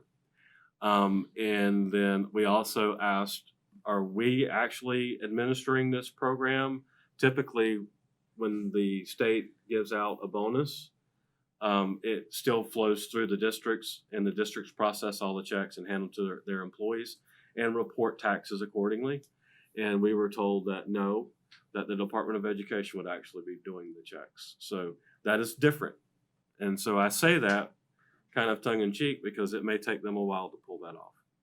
I'm sure that we'll have to, and I understand why. That's processing a tremendous amount of payroll checks, and they're not set up as employees for the I don't know. Do they they're even going to have to. a payroll department? They do, but it pays I their guess their employees, not the employees, whole right? entire state. So Yeah. we're not sure why they're doing it this way. And most of our finance officers, when we're speaking to the Department of Education, because we meet every Wednesday and speak to some representatives, we feel very sorry for them for having to do this. So once you find out how many employees are covered, I guess you'll know how many are not included in this. Can you let us know that number of employees? Yes, yes, Thank you. and I will say that I've received questions from board members and I've received questions from staff, and we've asked the Department of Education, and they will not clarify and they will not give us an answer. The question is, all of the other employees, can we use our ESSER funding Mhm. That's to the question. provide all of our other very critical employees who came to work a rate of bonus? And the Department of Education will not give us an answer. Well, this board says yes. That's right. Well, we'll definitely have that conversation. Okay. Yes. Very good. Thank you. You have a comment? I have just one quick one, Yes, sir. and this goes back to Dr. Tibbetts and his 4 years to get the naming rights. For 8 years, I've been fighting for this equity compression. It is, the Florida legislature is in violation of their own statute, 111011.62, which would make all districts at least average. Mhm. And that is, we see right now that they have thrown that right back in our face. And I am very, very upset about it. Yes. So once we have an opportunity for me to populate my chart, we'll see what the impact is. But if we had equity, full equity, it would have been $12 million last year. I suspect with some funding, the way it changed, it's probably less than that right now. But as soon as I get that populated, you're gonna give me the information. Yes, sir. I'll get back to you guys, because we ought to have a really serious conversation of how long are we 18th in student population and 57th in per student funding? How long do we allow that? When clearly they're in violation of the law. And Right, we, Elizabeth? What I'm saying is I'm like over this, like not a little bit. and as a follow-up You're to ready for your that. to You're ready your for that. comment, I've personally have written issues with how they calculate that and sent it through our lobbyist, and our lobbyist has presented it to their legislative staff, and it just was not followed, or it wasn't adhered to at all. There's no reason for them to use the prior year to determine our funding level for the current year. That's simple math, simple formula. They could have used current year and they could have fixed it and made it right, and they did not do that. So Thank you. Okay, thank you. Okay, Well, did we get back to the $1 million for counting kids? no, that's in a minute. The superintendent was Stand gonna. Oh, do that. that's in her That's in her thing? Oh, I presentation. misunderstood. Okay, thanks. Sorry. Okay, we need to do the staffing plan. We're on a little bit of a time crunch because the Eustis Panthers are going to be going to state, and we have a board member who's very, very close to that team. I can't talk about it. I'll cry. So just keep going with the meeting. Just keep going. Okay. Yeah, And so that we're gonna is- transition now away from the ESSER spending, but it does connect back to the staffing plan that we're getting ready to review. That is that time of year that we bring you the staffing plan. You'll see that it has very, very few changes, but I want to connect that piece to some of the information that was just shared with you. And so I did provide to you an ESSER 2 spending requirement guideline. This was prepared for you by Dr. Jim Hamilton, who you know, and this is a summary of those requirements that are contained in House Bill 5101. And I just want to go back to, as we transition away from any remaining ESSER 2 and the incoming ESSER 3, that we are looking to formulate a work group, much like the reopening plan work group that was productive as we brought to a reopening plan for this year. A similar ESSER spending plan that consists of a variety of stakeholder groups to bring to the board a plan on how we would recommend the spending of the anticipated $88 million. And so we certainly would like to have a broad input that we bring to you once we get confirmation of the actual amount. But this was just a document for you to take with you. We can certainly post this information online, and we will, but just a few highlights as we transition to the staffing plan. It does say that each school district shall use a portion of its non-enrollment allocation for the federal elementary and secondary school emergency relief fund as provided in the 21-22 General Appropriations Act to locate unaccounted students within the district for the purposes of this section, the term unaccounted for, and then it defines who these students are. So that is that $1 million that you're referencing. What you'll see in the staffing plan is that there are 2 specific positions, and this is one of the job requirements that have been added. You'll see a job description for one of those as well, where we have identified individuals, one who will oversee the child find, which is what they're calling this, work in our virtual program, as well as our face-to-face brick and mortar students that will be under a separate job description. So you'll see those. And you'll also see a requirement in here that each school district shall establish a multi-agency work group comprised of local and state agencies, and it defines that group. One of the things that, thanks to Dr. Landry and her leadership, is she has this work group of these same representatives, DJJ, the Sheriff's Department, Department of Children and Families, and they meet monthly. And the title of that group is the Continuum of Mental Health Services Work Group. And so this will be something that group, since they already exist, will be looking at, but we do have an individual who will be assigned to this work group with the sole purpose, again, of looking and identifying these students, ensuring that we're in compliance with House Bill 5101. And if you'll notice here, the purpose of locating and determining the well-being. So you think about some of the increased cost of mental health services that the funds can be used to address. That will be another area that we'll be looking at in compliance with House Bill 5101. So you'll see in the staffing plan some more nursing positions and things that will help to meet the compliance of that law. It also goes on and talks about the requirements specific to interventions, because you'll know that was one of the priorities, in addition to finding students that did not return to school this year, was an emphasis on intervention. During the school day interventions, after school, before school, those are all defined in House Bill 5101. So you'll see again some positions specific to intervention services and increasing those for students, especially those that come back with significant learning gaps. So you'll see the majority of these in Dr. Feltner's section in teaching and learning, since that's where the intervention work lies, as well as our mental health pieces. So we'll be getting to those, in just a second. We haven't actually transitioned yet.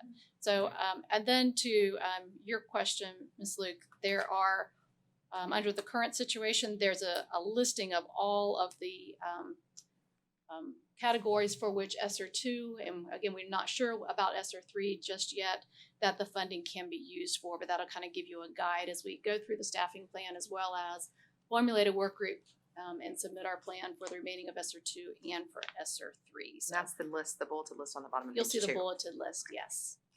So that will be a bigger conversation that we'll want to have, even as you look at Mr. Carr's section. We look at some of our texts. It talks about using funds specifically for the upgrades or improvements to air quality. And we know we've got a lot of work happening in our school facilities to be able to offset some of the salary costs that you'll see in his section that are specifically working on replacing all of those air units and the additional of the. Is that labor only or is that material? It says On the air maintenance, quality. repair, replacement, and upgrade projects to Right. improve the indoor air quality in school facilities. So we know that, yes, in addition to, it could be the labor cost, it could also be the equipment as well.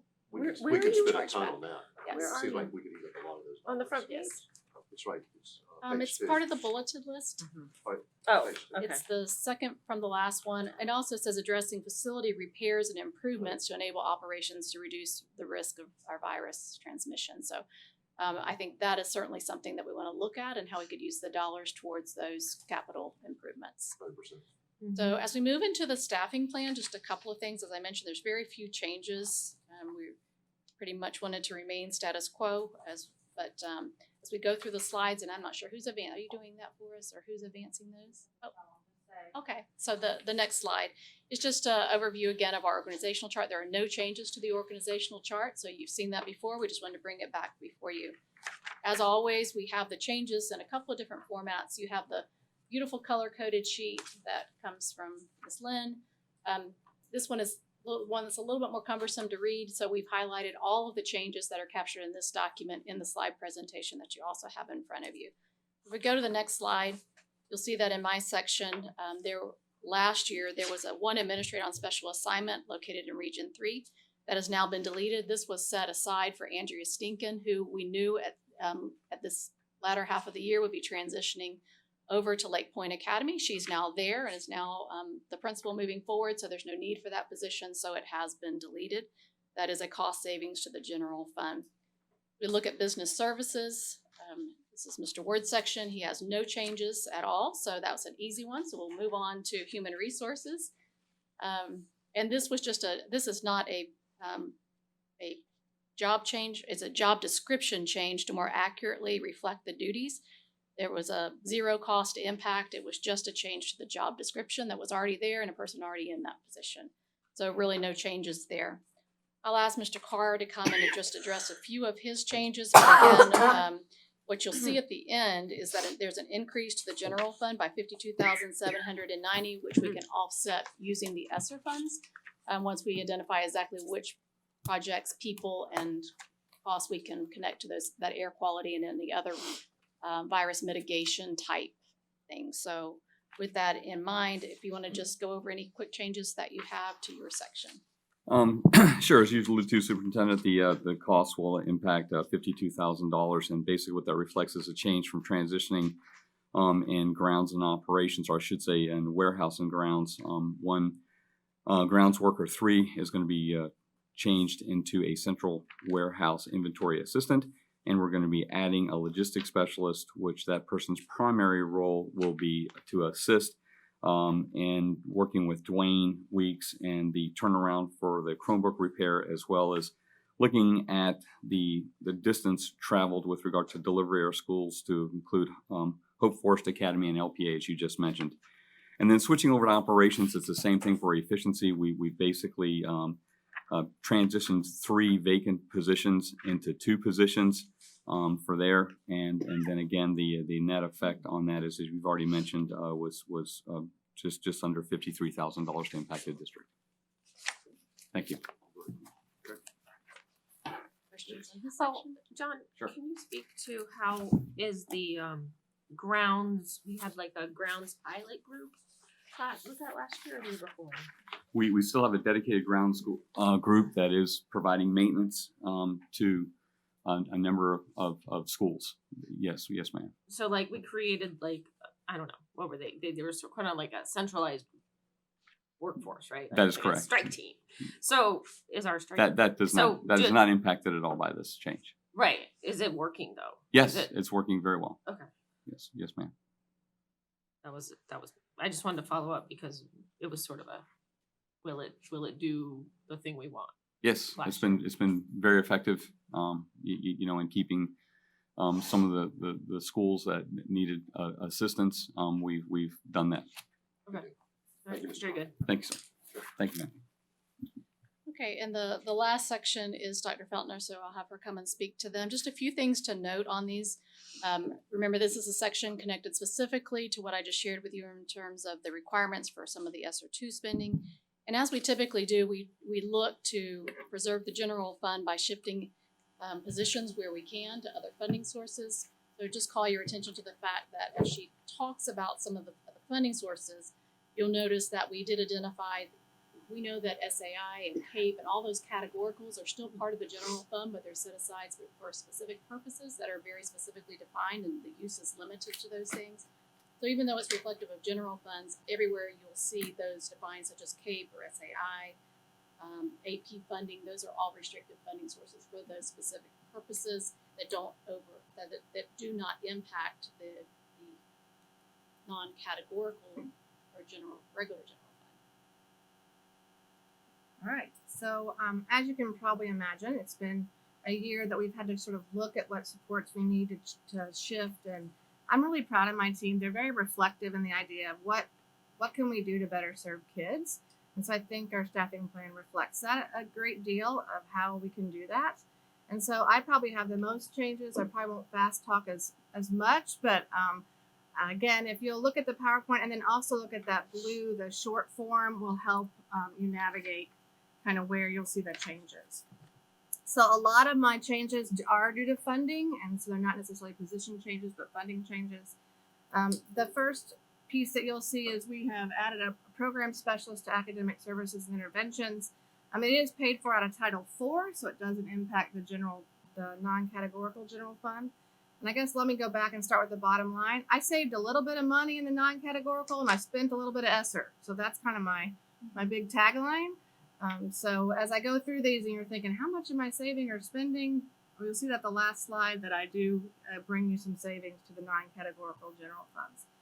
So this program specialist, basically, we have had a lot of work and interventions and grants and need some support in terms of monitoring these programs, implementing training. And so we had a position a couple of years ago, and so we have brought it back into academic services and interventions and paid for it out of Title IV. The second change you'll see is under choice and alternative ed. And that's like about halfway down page 1 of the short form. At the bottom of that, it talks about, you can see that it's an admin coordinator. This position, as we begin to expand our DJJ school and our Hope Forest Academy, we needed some support in terms of programmatic needs, thinking about somebody to help more with alternative ed programs, working on the student code of conduct.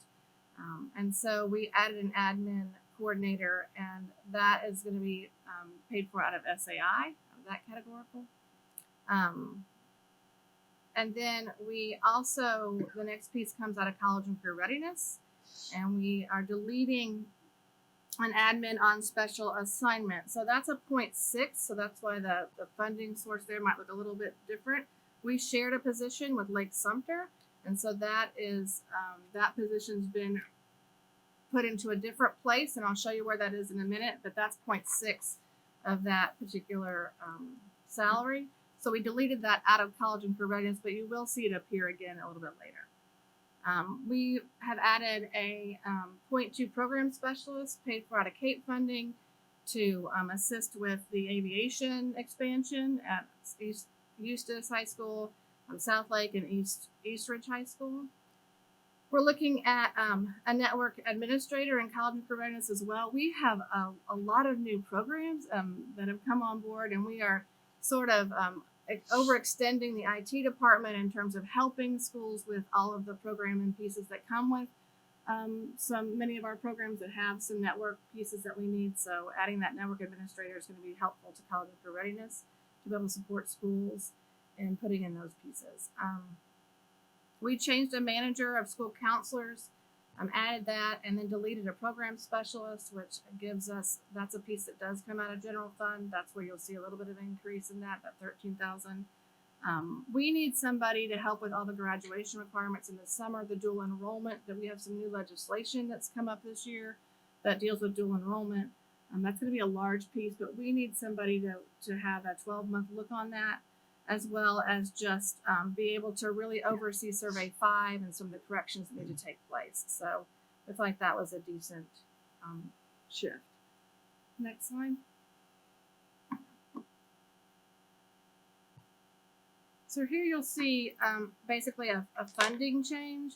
We did have an opportunity with our district AP funds to be able to shift a position over into a categorical rather than general, so that's a savings for the general fund. So that basically those first 2 boxes you'll see are just an admin coordinator that's been moved from one funding source to another. We've also deleted a grants project manager and then added a program specialist, still all in college and career readiness. So we had the grants project manager, the person who oversaw that legislative appropriation and launched that big building construction. And what we found now is we don't have one of those right now. So it was an opportunity for us to save some money to be able to go ahead and just have somebody support those programs and supporting keeping able to support the many of our CTE programs out there. So that's a change we made that offers you a little bit of a savings. Again, all funded out of CAPE. So that's a categorical. Moving into federal programs, we had a fiscal assistant that was just kind of misplaced in the wrong area. They were in CIA, in curriculum instruction and assessment, and were doing the work that was in federal programs, so it was just a shift from one place to another. So that's just basically a change in funding. So it now comes out of the VPK pieces. We took we added a program specialist in curriculum instruction and assessment, and then deleted a online specialist in that same department. That has a little bit of savings to the general fund.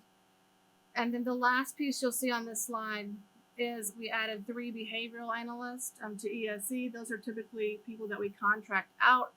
It would be better if we could hire some of our own to be able to have some services directly to us, and so we felt that was a good move on our part. So that will come out of IDA and Medicaid. We funded that way. So you'll notice my net impact to the general fund is a negative 180,000. So a little bit of savings there. So I think we did fairly well with that. So the behavior analysts, are they the specialists that evaluate the children? So I have a very long paragraph description about them. So it's, they basically they evaluate children. They work with I don't know if I can. Yeah, well, it's actually out of Melissa Lightford's department. Do they evaluate children, or do they work with Can you come teachers? to the Yeah, podium, please.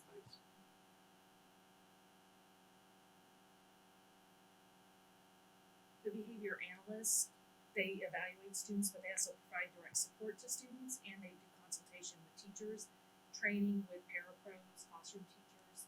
So they provide a high level of support, and currently those services are contracted. So we're paying for those services anyway. We just want to take the opportunity to try to have some direct hires so that they're more invested in our district. So that's why we're going to try to hire those. They're very hard to fill positions. So we want to at least try to get some of our. I'm sorry, may I ask Melissa a question before Sure. she goes away? Mm-hmm. I'm glad you spoke to the availability of those people because I know they're very difficult to find. Do we believe that we're going to be able to find them? I'm going to be hopeful. So I think now is the time to try that. Okay. It is hard to compete with the salaries Yes. that they would get paid outside of the school district. We did actually try to hire one for our new academy at Lake Hills, and we did have an applicant who was qualified. So I'm hopeful if these positions are posted that we might find someone who's interested. Very good. Thank you. So next slide. So we move into some positions funded by ESSER. So again, we talked a little bit earlier about an admin on specialist assignment that would be working to help locate kids in virtual or kids maybe who had logged on but haven't done any work. And so we have an admin on special assignment to go there till December 31st, and that we can have the opportunity to use some ESSER funding for. We also added 3 program specialists to the regions. Those teams are very flexible, and we add and delete as we need those positions. And again, thinking about this intervention piece, like working with schools to try to definitely get this intervention system underway, to really look at interventions and having somebody go out and train people on intervention systems that we have. You all approved a purchase of level literacy instruction, so to be able to really support that, make sure it goes into place. Funded by ESSER as well. Looking at a pre-K ESE resource teacher to help with some new curriculum that we have going in. The state has changed some procedures for preschool childhood outcomes, and so helping those people monitor those outcomes and looking at that. Then we also have an admin on special assignment. That's the early learning. That's the child find person that the superintendent spoke about earlier. That will be able to go out and work with this workforce, be able to go out and locate some students. That is that 0.6 that's now 1.0, so that's where you'll see that money that comes out of ESSER. So we're dedicating $116,000 to go find kids? Well, that's a person Yeah, one person. so far. Mm-hmm. But Well, they we work only, I thought we accounted for all but like 170 of our kids. We did really good. You have a great memory. So we're Doesn't gonna go that- find those first. But Dr. Feltner, doesn't that person work with the team that Dr. Landry, didn't we speak about that the sheriff's office is a part of that? Yes. This is just gonna be our representation on that? There's a new job description for this position. One of the other things is that they will be overseeing the new kindergarten transition program. They're already working with their Learning Coalition on our behalf to really help to expand pre-K, VPK services, and so there's a lot. This is with Liz West's department, so she's excited to have the additional support there, and so it's not just finding kids. That is one portion of that job description. Early learning. Okay, I see the early learning. We have 3 registered nurses. We need a floating nurse at each region. In the pandemic, what we've learned is that we have vacancies a lot, and we need a nurse all the time, every day, in schools. And so we need some coverage when nurses are out, and then assisting with tasks when they get too busy, or assisting with some if we have any more COVID-related services. So we feel like that's an important position as well. We've added a mental health liaison to be able to cover Lake County virtual, knowing those kids have some needs as well. That's one allocation we didn't have before. That school's a little bit bigger now. Having their own for this next year is a place where we could use some ESSER funds. And then a pre-K resource teacher we added. You'll notice on Mr. Ward's presentation, he talked about the expansion of some VPK programs. These pre-K resource teachers, they go out and they support teachers in implementing those new programs. So to be able to work side by side with some of those at the district level is going to be helpful as well. And then there's one other section, and I'll just go ahead and say it because I'm the one sitting up here, but the millage piece, because does fall in my area, is adding a mental health liaison to be able to be utilized at our new academy at Lake Hills, to be able to share between those students as we transition those behavioral students over into our own schools, to have one that's shared between Mascot and Lake Hills. So that's coming out of millage, because that's not a temporary allocation. That would be more of a permanent one. So these are temporary, the ones above. So ESSER is based on ESSER dollars, and so looking at, one of the things we want to look at is if there was any, we would have to do some reallocation if there were some that we were going to keep past the ESSER funding. I think that's. Have we built any, I mean, I don't know that this would be a staffing level thing, but in our ESSER funding, have we built any systems in for teacher training, like that at the school level, like for teachers to mentor other teachers, or any of that type school-based work? Like that's not just district down. Does that make sense? Like, I don't know, maybe LLI, for example, you would look at whoever your best reading teachers are, and send them to whatever LLI training or whatever. Like, have we looked at? So we are currently making a plan like that. We're looking at talking with schools about what's their intervention system going to look like, because we know that we have more needs in schools. Yeah. And so looking at, is there a point person for that piece, and can the program specialist at the district level work with a point person there? Can the district person work with all those people to be able to have somebody who really is monitoring those systems and making sure implementation is strong? So we are beginning to look at that. Part of that comes from looking at their current staff, and then if kids come back, are we going to need to do any work with adding anybody? So, yes. I have a concern, not about that, but this is just an addition that I'd like you to be thinking about. With the new laws, the children that are tier 3, the people that work with them academically for reading have to have the reading endorsement. And in the past, most elementary teachers, they don't have that. So have we discussed or talked about anything to do with the finances of them having to take the exam, or giving them some training, or having our own in-county endorsement program for them? Because I would think that that's going to hit a lot of teachers. We are well on our way. I'm confident in saying that we have a great system in place, and Amy may want to come up and talk about that, because she's done a great job with that. But I can assure you that we are already hundreds are working. Our literacy coaches are doing that job embedded at the school level right now. We have different options. We are giving, we have classes that you can take if you want to just take the reading test. We have a way that you can take classes. We have reading endorsement classes being offered. We're also reimbursing people for the certification pieces. So, Wonderful.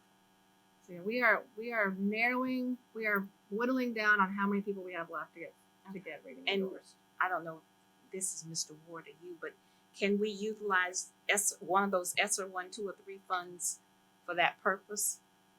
The payment of that, you know, for the reimbursement for the classes or the embedding practices that the literacy coaches are doing? So our go ahead. Okay.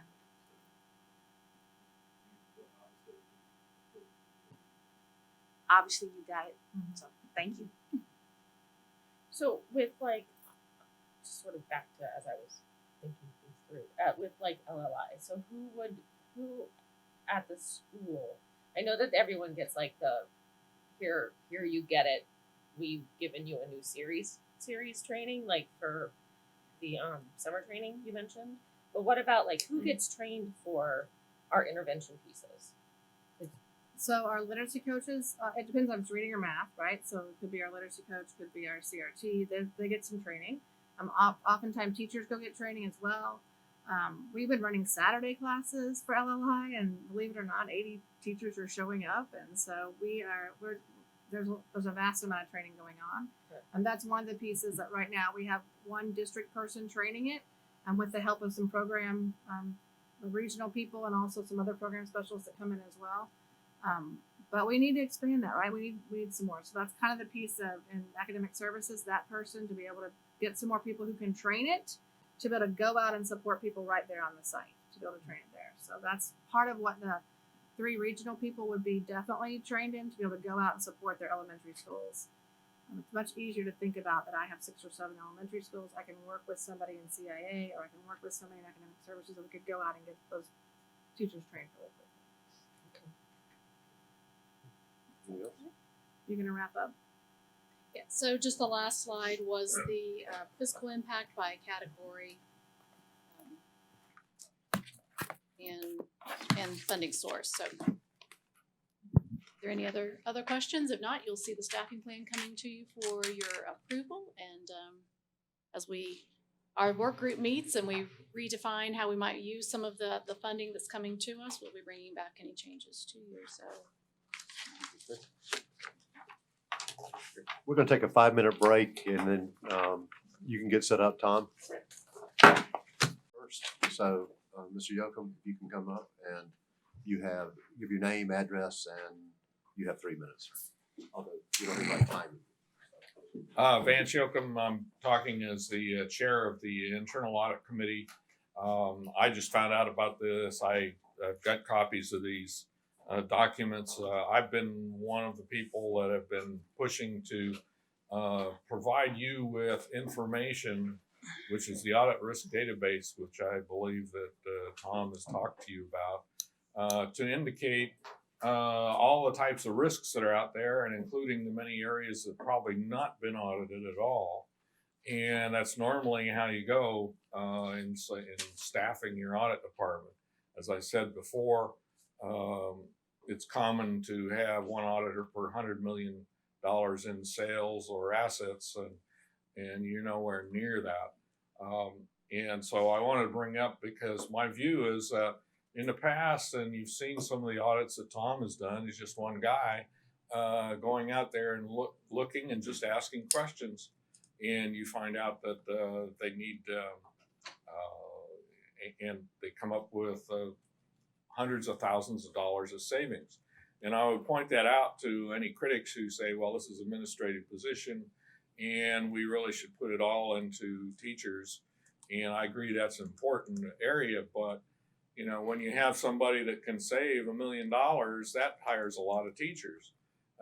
And so I just wanted to bring that up and support the idea that audit risk database would list a lot of areas that I think you could spend some time at and determine that you really do need an auditor. And I would suggest also that it ought to be someone at least 5 years, at least a CIA, because they're the ones trained to find operational savings. CPAs are not. In my opinion, having worked in this field many years as CPAs, just think in terms of compliance and they don't have the management analysis experience or training. And finally, yeah, $1 billion organization they should come from and have a track record. Thanks. And Vance, thank you for your service on as chairman of the audit committee. As we go through this discussion, you're welcome to come back up if you want to comment. So let me explain. I added this to the workshop, and the rationale. We each had an opportunity to sit down with Mr. Mock and go through his plan, and his plan called for there to be a second auditor, which I told Tom that the cart got a little bit ahead of the horse because number one, we would have to decide if we want to add the position, and then also that what would that position look like, a job description. And so he was able to organize the job description. And so the discussion today, after he gives his presentation, what I really want us to focus on is whether or not we collectively support adding another position, which that could work itself out down the road. But he has a report to give to his committee tomorrow that Vance is the chair of, and his plan is based on there being 2 auditors, just so everybody knows, right? Okay, so with that said, we're gonna let you present, and then we'll have a discussion. Thank you, Mr. Chairman. School Board, Mr. Matthias just stole my thunder as far as what I was going to discuss. Sorry. Exactly that. Okay, I took it all back. I do have the audit committee tomorrow. With that, I'm going to present the plan. Looking forward, I'll be bringing that internal audit plan to the school board in the June workshop. So, like he said, we're kind of putting the cart before the horse if we're issuing or if we're coming up with a plan that is looking at additional resources without the resources being approved. So that's the discussion we had centered around that. And then it went to, well, what type of person will we bring on board? Mr. Yoakum kind of gave you his thoughts on that. I have some thoughts on how to present that to the school board. We really have, in my mind, 3 scenarios that we could do. We could bring in someone low-level, administrative auditor that would be working with me for a few years, that would hopefully gain the knowledge needed. Also, that position that is posted up here, and I think you have that in your paperwork, would also be an individual fairly new to the field of auditing, accounting, would not have necessarily all the expertise and skills needed to do auditing on their own. That's kind of the idea. But yet they, over the couple of years, 3 years working with me or more, they would gain that knowledge to be able to do the work on their own. That would probably be, in my mind, the hardest position to fill, at least to reach out and find that sharp individual that wants to kind of have a career to be a professional auditor. However, those individuals are out there, and we would obviously do our best to find them. I'm not going to go through the list unless you guys want me to talk about the essential functions of the job. Just to let you know, these have not been run through HR, employee relations, yet to get them in the right format. We just discussed this last Friday, so I put these together between Friday and today to get them to you. So I quickly came up with what the essential job functions would be in my mind, as well as the educational experience on page 2, going into some of my thoughts on what kind of knowledge and skills and abilities that individual might possess that we would be looking for. So it's kind of giving you a lot of information on what I would be looking for that administrative auditor to have and background. I didn't have the salary level to provide to you at that time. However, yesterday afternoon it was provided to me. So looking at this, they've looked at other school districts. There's not a lot of administrative auditors out there, but what they were able to come back was basically an entry-level type auditor, looking at about starting low range at $46K, going up to about $50,000 for that salary range for that individual. And that's which one? That's the administrative auditor. I said 40 to 51. 40. Yeah, about 40 to 50, 46 to 50, roughly. The second one, the auditor one, this is just looking at it, this person with a little bit more experience.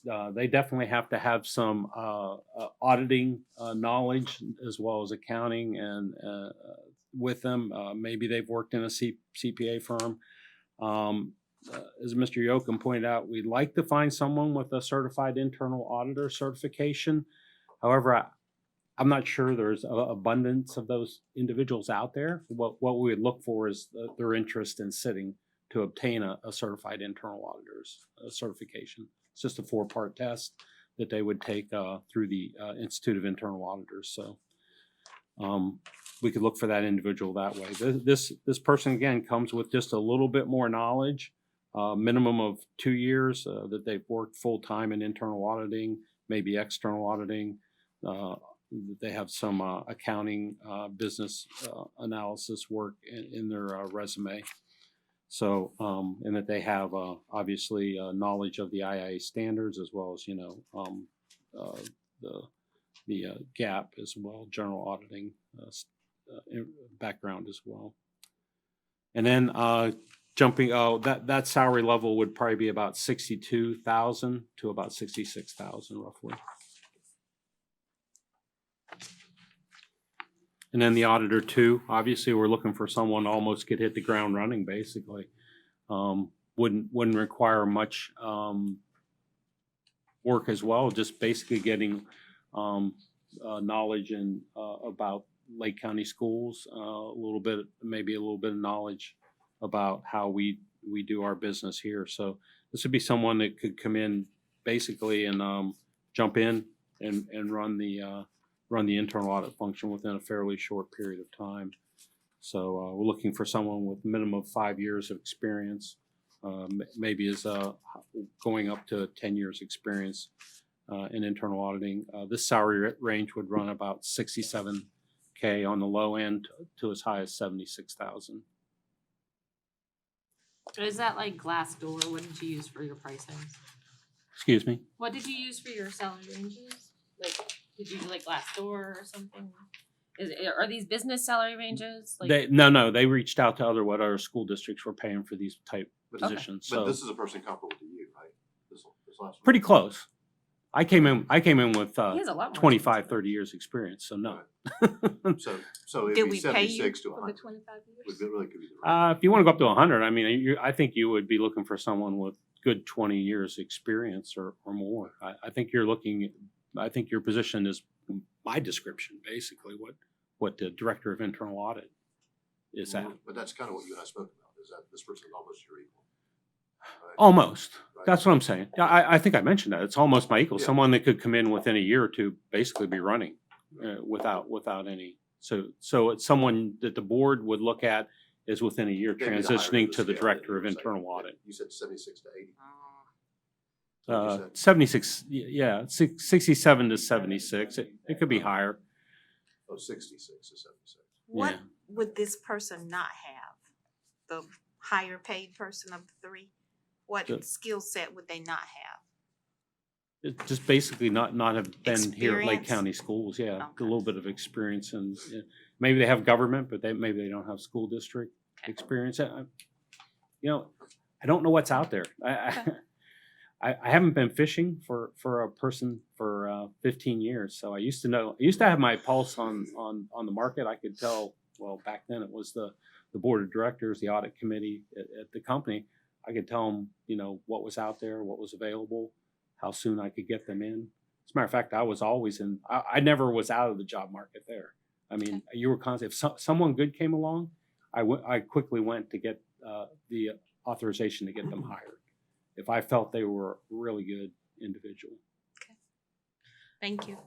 How does it work in your field? Like in my field, if I hire a bachelor's, I know I have to fully train them.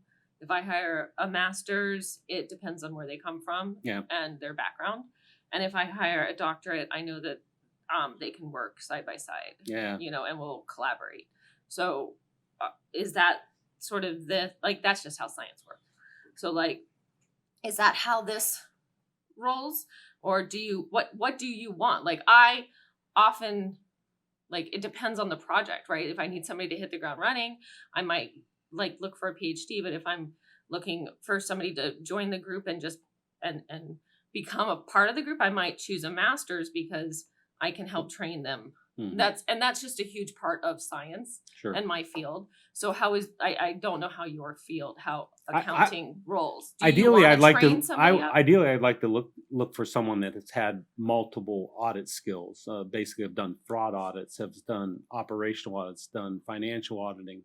That that's a perfect individual because they have a wide gamut of auditing, done performance audits, Right, like- investigative audits. Okay, I so like mean, these lower sort of level. the lowest level, somebody administrative auditor could actually be someone a sharp individual coming out of college. I mean, I remember when I came out of college, it was going from door to door knocking to get a job. It was like everyone kept saying, "Oh, you don't have experience. You don't have experience." I was like, "Well, how am I going to get experience if Right. someone doesn't give me the opportunity?" So that's what I guess that's what I'm asking you Yeah. is what do you envision your department to look like or your team?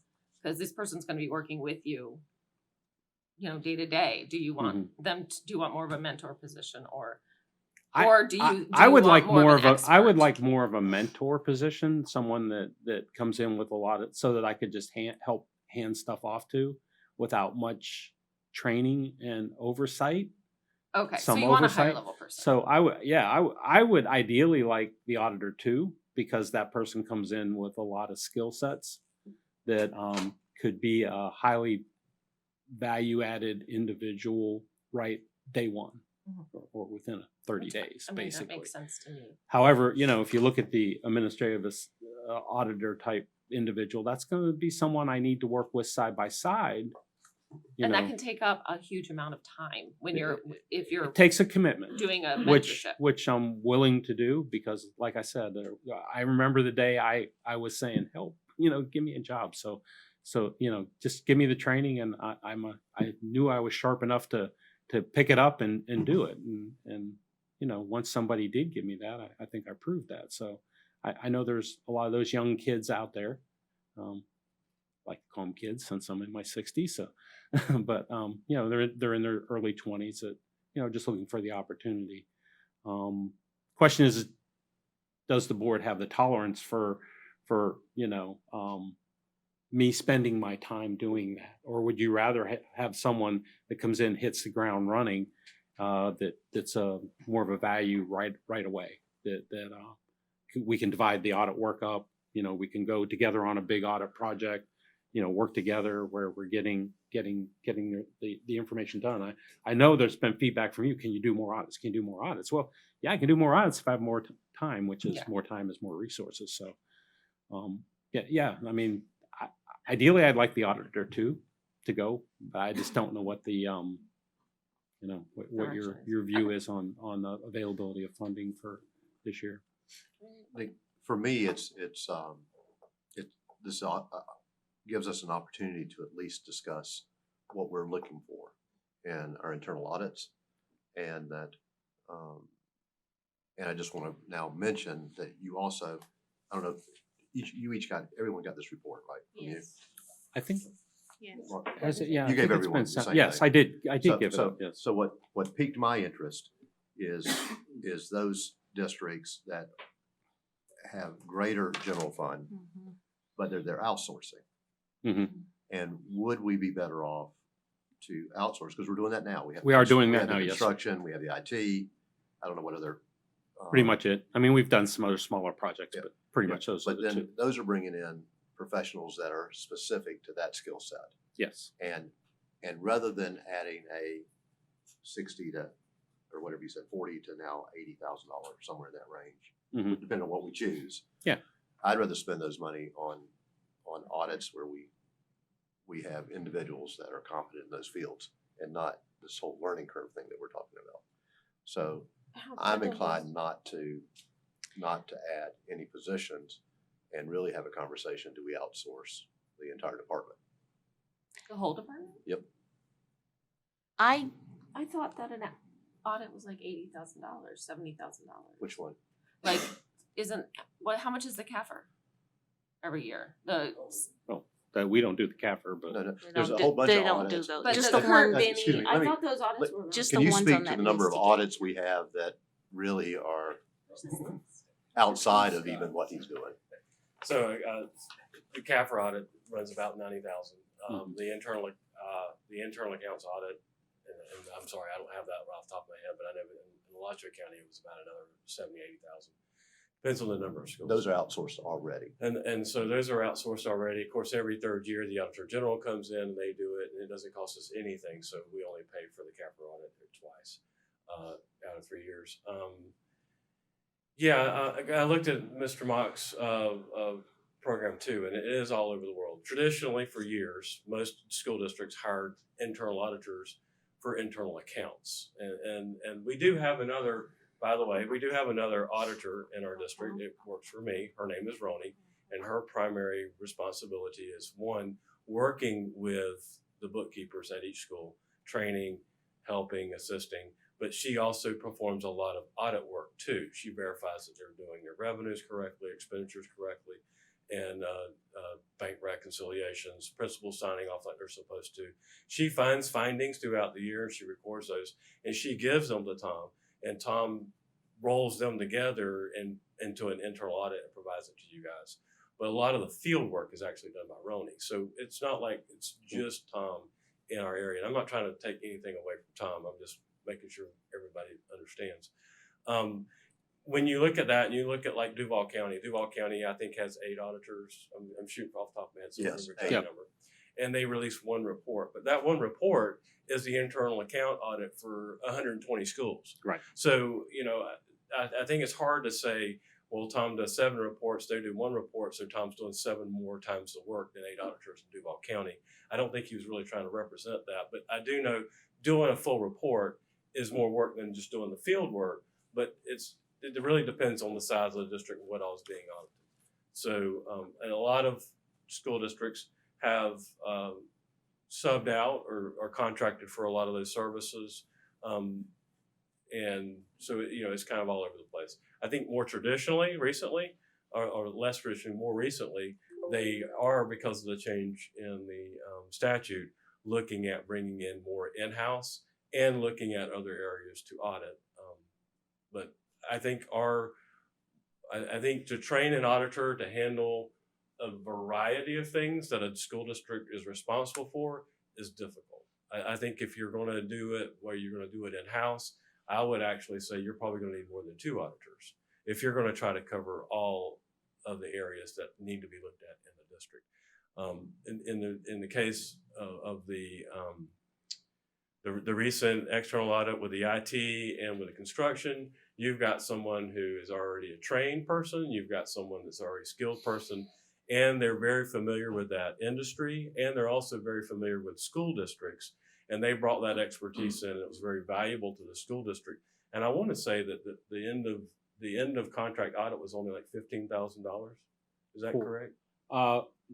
Next year, I didn't bring the plan with me, but I think the closeout audits each are just under 20,000 for the 2 schools that we got, the K-8. With the consulting company. Correct. Yeah. And then they did the contract summary, and then I did all the pay apps. So But if, they also- if they would have did the pay apps, which is an extensive amount of work, I think it would have cost about 80 or 90,000, because I think that's what Orange County's paying for their construction audits, about $80,000-$90,000, because they do the whole construction audit for them. But in addition I to don't know. So. them doing their auditing, they came in and actually, with their expertise around the state, Mhm. brought some real recommendations back to our contract too. So there's some other Correct. benefits to hiring that industry-specific person, which that's what I support. Yeah. So Absolutely. Can you, what is this paper you have? I don't have this it. is, okay. He gave it to This us. is. You gave it to us specifically? Tom Uh, did. well, Well, you no, met no, no, with this him. was- Dr. Burns, with you, it this was is a emailed. set to- It was emailed because But- you and but I here, Zoom meet. Oh, okay. Zoom met. I have a couple of questions while you're standing there, if I may. Please. I have a little bit of a question. Roni, who I know is gonna retire, but I assume the position will be filled with someone else. Sure. Is there a possibility that we have already a second person that's just in a different department? I mean, I realize she works in your department and not, or the person who's in that position works in your department and not Mr. Marks, but in the future moving forward, is that something that the superintendent might want to discuss or be amenable to that person becoming a part of Mr. Mock's department? And then we have a second person without spending additional monies. And then we could do Mr. Matthias's thought with, you know, the outsourcing of those things that require special attributes or skill set. I think, Mrs. Cunningham, the problem is gonna be that Mr. Mock is an employee of the board. Okay, Mrs. Roney is an employee so of she the can't go district. to his Right. department. Okay, I don't know if that's And let true. me just clarify. But she does apparently all the work of the internal audits for the schools. she does. And Internal accounts. then gives those, from what I understand, to Mr. Mock, who you do what do you do with it? Well, we do two things. I do a desk check to make sure she was complete in all of her work. Mhm. And then I also do some on-site just to go through. Sampling. Yeah, and I work with her, so it's not like, I'm doubling. It's not like she did it and I did it. You're just sampling, Correct. And Right. it's same as she's doing. because he works for us. You see the difference?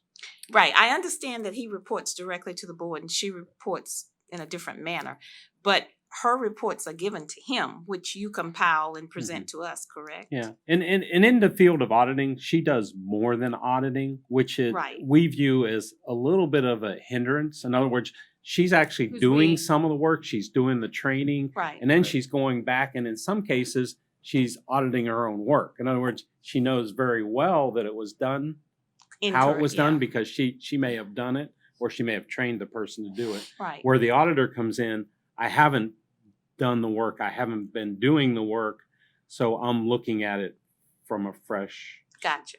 point of What view. Tom's trying to say is she's There's not a conflict. independent, There's a whereas conflict. he's Okay. independent. Okay, he- so that's the reason she why he can't do reports. what he does, gotcha. Right. Well, I still am not convinced that we need a second person based on the information that you shared with me. Mhm. I did go back and look at all those individual districts and I looked at their budgets and the number of auditors they had and the number of outsourcing. And I mean, I'm open, but I'm certainly not. I just want to make sure that we're not thinking that we're making a decision between which of these three kinds of people to hire, because I'm not there yet. Really, the only thing that's gonna affect his meeting tomorrow is if, and we're not voting, but if there's a Right. sense that we're not going to hire the additional position, Mhm. that will change his audit plan Right. that he's presenting tomorrow. and that I understand. bring to you the workshop in June. That's right. So Okay. that's the impact. Yes, thank And you. that was the urgency to get it today, because I'd hate for their audit committee to approve a plan that we haven't decided we're gonna hire the position. May I ask Mr. Mock a question? The Auditor General comes and they do audits and Yes, then they they do. give us a report.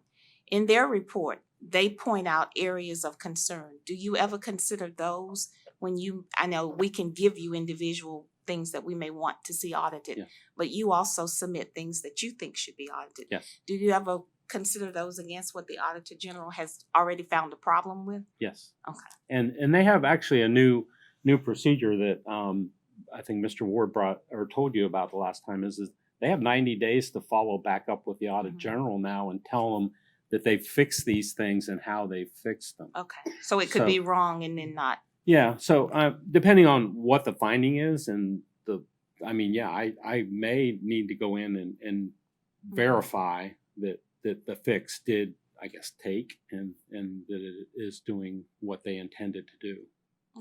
And intended it. And I just want to say, I think for the public, not to take anything away from the internal audit function, because I think it's a valuable function. But, we have several things that review what we do in this district. We have Department of Education do monitoring reports. I'm sure you've been familiar with the DOE auditor that look at a lot of our grants and they look at a lot of our programs to make sure we're doing what we're supposed to do. That's in transportation, that's in facilities, that's in our schools. We have SAC reviews and things that we have to do that look at a lot of what we're doing in the operations of our individual schools. We have the external auditor, we have the auditor general. The auditor general does a whole laundry list of operational things that they look at. So we have a lot of eyes looking at what we do in our schools in our district. And again, I don't mean to say that like we don't need an internal auditor or Tom does not serve a function. I think he does. I just wanted the public to know that there are a lot of eyes looking at what we do on a day-to-day basis. Well, if we contracted out, those contracts with those contracted auditors would be answering to the board. Correct. Yeah, they would. Can we, so this was sort of presented odd or different than, okay. I guess I approached this like we were picking, right? Okay, we're not. And we're not. We're not. So like, okay, so let me get my, Excuse me, let me just clarify. What I asked Tom to do is first discussion is really, are we gonna add another position? right. And then in a conversation he and I had were these three different ones. They could be. So I wanted all of us to have a chance to understand what his thinking was through a job description. Okay. So, and again, we're not voting on anything today, but it is kind of giving a sense, and I actually had called Vance because he'll be there tomorrow with his committee, and his report and his audit plan has two. So if it isn't going to be, if there's a general consensus, I guess, of how do we do this a little bit? Yeah. She's kidding. I don't know. Yeah, they always get nervous on these things. I know that. I mean, can we just sort of? You can express your general thoughts as to what you're thinking, which I think you all, maybe with the exception of Mr. Dodd, and I'm waiting to jump in have here. done. Yeah, right? I think I was that- working on revising my thoughts. Yeah, so You- if we can just sort of you're just generalize giving our your thoughts. thoughts. Right. Okay. Right? Okay, so I guess now that I understand where we are, I guess I would say that I see a need in our community for an external auditor for sure, because I think that there is a real need to maintain transparency, even though I feel like we have a very good district. I think that there is a need to maintain that transparency and openness with the public, and an external auditor is a way we do that. I think When you're saying external auditor, do or you I mean outsource? independent auditor. Internal Internal auditor. independent. Internal Is that auditor. internal? Yeah, he's internal. Yeah, he's Okay. internal. Internal. Okay, Right. so like I see his position being, since he reports to us, as an important transparency position. He's telling us, to me, I'm hearing that if we were to hire a second person, we really should hire somebody probably in the 80,000 range, which is a substantial expense. I would like to see the cost of outsourcing all the audits. Like, I don't know, is there a rough, like, not like exact? Okay, so the answer is yes, I have a rough, because I reached out to someone that does them. And he said a reasonable is somewhere between 25 and 40,000. Like a really intense Per edit? per per audit. audit? Per audit. Mhm. And then how, like, is that 7 roughly? A little bit 7 higher. times 7. It's about $180 an hour. So, and an audit normally runs 200 to 300 hours. I mean, from beginning to end. So just kind of, if you want to ballpark an audit, Well, I think that would probably be where in you're some at. of the time, because we played a little bit devil's advocate with your proposal on hours, Mhm. and in full transparency, there is a somewhat of a learning curve for Mr. Mock even at this point, which adds hours that someone who is industry specific or topic specific would know. So you really can't pinpoint it, but it is the time that would be allocated to the audit is a concern to me. And then what does that audit include? Is it more complete because this person is trained in industry specific at what we're asking for the audit, right? And we saw that 100% with the construction audit, that they brought things outside that helped our district because they're not in our dome of control, Right. right? But keep in mind, this persons, as we contract them, they would be answering us to the board if it was contracted. So we're talking about roughly 240,000. Which is almost the same number if we had someone else. Because the numbers you gave us were just the person's salary, not benefits, Not correct? benefits, right? Correct. Not benefits, Correct. So and you're really Tom's. talking about And Tom, you're at 101 or something, you told me, plus benefits. So, that's the pot. And we already have a fund to outsource right? How much is that you have at your disposal?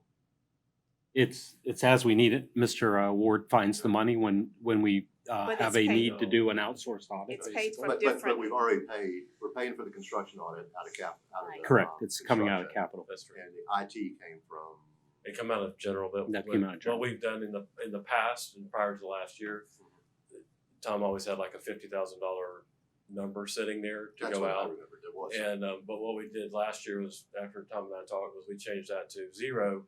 But whenever y'all approve the audit plan, whenever you approve the audit, we move the budget in, so he's got access to the funds. So the funding is not a restriction on his audit. Yeah, good. Okay, that's positive. Yep. Mr. Don? Okay, so I couldn't figure out the right opportunity to jump in there, but so as gosh, y'all are giving me a lot of things to think about. This was considerably more complex than I thought it was going to be. Now, looking back at the experience that I've had here in the district, I know that Tom has not only looked at the compliance piece, but looked at the efficiency piece, right? And that has brought some savings to the district and Millions of dollars. millions of dollars. So I think that that's something that I just don't know how you can ignore. When we outsource these audits, are they focusing on the efficiency piece or really just the compliance piece? It's what you ask them to do. That's right. So in the past, we've just basically asked them to focus on compliance, right? Because the stuff that we've outsourced has not been looking at the operations of departments, so to speak. So I guess that would be a big piece of that would be important to me, that we would need to be able to see some savings, considerably when we're thinking about where we rank in the per student funding, right? We know that dollars are scarce in Lake County, and so we got to spend every one of them wisely. So that efficiency piece is something I'm hesitant on losing. The other piece I'm concerned about is that just over time, we've had allegations of booster issues or various other projects that have come up and we've had Tom go look at those. So every time somebody says, "Hey, I'm not sure if the booster club at XYZ high school has spent the money appropriately, are we going to go out and contract that with an auditor, someone else to go do that?" So I think there's some benefit there of having the person on staff. Now, I guess the question of whether or not you do more than one, for years I've thought we've needed a second one. Thinking about, once again, looking at the return on investment that we've seen from Tom in terms of the efficiencies that we've come to realize. So it almost seems to me, I guess, when you look at how many other you provide that some of the other school districts, and like we're the only ones sitting there at 1. You say, gosh, we're not quite on target with what other people are auditing.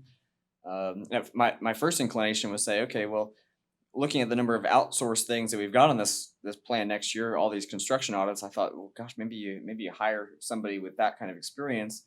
But then again, I guess based on the funding source, that doesn't really get you any general fund dollars, right? That's all capital. So I guess, I guess at the end of the day, I'm not sure. Other than I think we need somebody here still to gain that efficiency piece.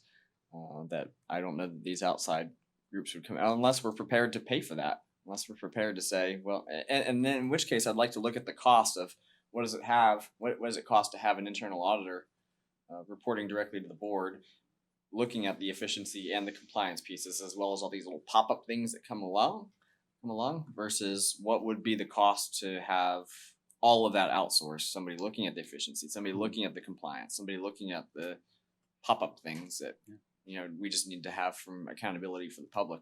And I think what you're giving some of what I do, you're probably asked the audit committee to do, because you're going to want them to recommend it up to the school board to make sure that the outsourced company is delivering those type areas. That is 100% part of the equation. If we outsource, then that audit committee takes on a much more robust position of being engaged. in my And mind. not all the booster organizations have their accounts internal. So how do you handle it when the booster organization has a bank account that's outside of the schools? How do you audit that? Well, that was an audit that we were going to start doing, but the pandemic has kind of Okay. pushed it back a lot, but yeah, it's been an issue. I mean, I've been out Yeah, on it what, has, 3 but booster audits now, and Yeah. it gets pretty dicey looking at some Yeah. of their work is But- in financials is not up to what the school Right. district would like to see them. The booster organizations are separate entities, and typically there's a whole guideline on what a booster organization has to do, and provide documentation.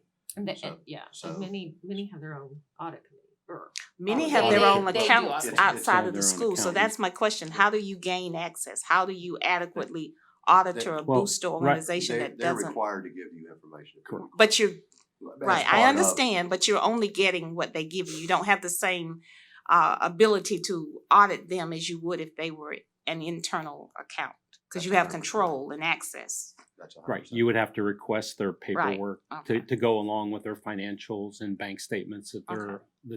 they're required to provide you. And all their post-it notes. But that, Yes. Yeah. but Mrs. Cunningham, the recourse would be that we could take away the fact that this booster club exists or whatever. Okay. I mean, so that's the only stick we have, because they are a separate nonprofit entity Mhm. supporting a specific school. Gotcha. Can I ask a question? One of the most, before I came on the board, one of the most noticeable functions that I noticed of the internal auditor was when the previous administration didn't allow the auditor, just as a member of the public, didn't allow the internal auditor to audit some of the, curriculum functions. Which to me was a big sign, a big red flag for the public that there was a problem with transparency going on. And what would happen if Tom's role was outsourced in a situation like that? Well, I happened to have been on the board at the time when that was going on. Yeah. Mr. Mock was the employee, and it really was what expertise did he have to do that, to look at curriculum? And that's where I think that there was a loggerhead, right, Tom? There was also a misunderstanding of what I was looking at too, Right. because Yeah. Oh, were you on the if you board? remember, it was the Yeah. blueprint program, and when came on board, the new superintendent eliminated the blueprint programs. And there was also what did it at the time that Tom was in many cases, as you pointed out, Mr. Dodd was doing processes, Yep. which under that statute back then, it was more not to include processes. Right. So Well, It was wasn't more not to financial. it was include, all just wasn't financial. mentioned. It was financial. So the whole process thing, because of his experience, he brought that to the table, but it was outside of what the statute allowed. So it really was did Tom have the expertise in the superintendent's mind for him to look at curriculum? And that would be a case where you would outsource that. And You say- are those people around, like here? Like, do we, Anymore? I don't know. No, I just mean No. like, are there educational auditors like that really Yeah. specialize in curriculum, for example? Like, is there that as a outsourcing thing?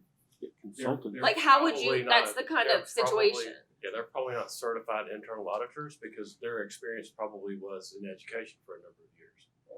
And a lot of times, and Vance, you might can chime in on this, a lot of times in the industry of internal auditor, they may have the internal auditor at the top that's a certified internal auditor that has that financial and accounting background and the understanding of auditing practices and all that. But then they have other industry experienced individuals. So, if you were in aviation, you would have former pilots, former maintenance people, they're not trained as auditors, but they have the expertise level that helps them produce very good audits. So that's kind of the idea of if you had your one person here and you were contracting out for those specific areas, you would find that level of expertise that's in that area and then focus on that. So that does exist. So I guess looking back to those moments, because I experienced a lot of that as a member of the public as well, and as a teacher in the district at the time, is that board's decision created a lot of distrust because we as teachers already knew that the blueprints were being developed by people who had not even taught those grade levels. We had known that the process was deeply flawed, and we thought, why in the world is the board not letting the auditor step in and expose that? So I there don't was that. remember that being a blueprint issue. It was. There was. I don't remember. Absolutely. I don't just remember. I don't remember. what I just knew remember he was out was of field. he was important. There was And- But one it's time. interesting the perception. There was Yeah. one time I came to speak as a member of the public in my 3 minutes, and that's what I talked about was this blueprint issue. And that was the moment that, well, I think we already knew that there were some deep flaws in the previous administration, particularly in terms of curriculum. But that was the moment we said, why in the world are we not allowing this to be seen, to be exposed? So I mean, I guess I wonder how many times, if we don't have the person on staff, would we say, well, there's going to be this huge cost to go outsource this or that? How many things would we not go outsource because they're just not big enough? You know, that I think there are just so many little things along the way that projects that Tom picks up for us that. Well, internal costs are a lot cheaper than external That's right. costs of auditing. I mean, we were talking, Mr. Matthias and I, about what my costs are to do an audit versus what they would be on the external. And, you know, internally, you know, currently it's about, you know, without benefits, it'd probably be about $50 an hour. I mean, versus 180. If you add in benefits, it's probably $75, $80 an hour for me to do an audit, roughly.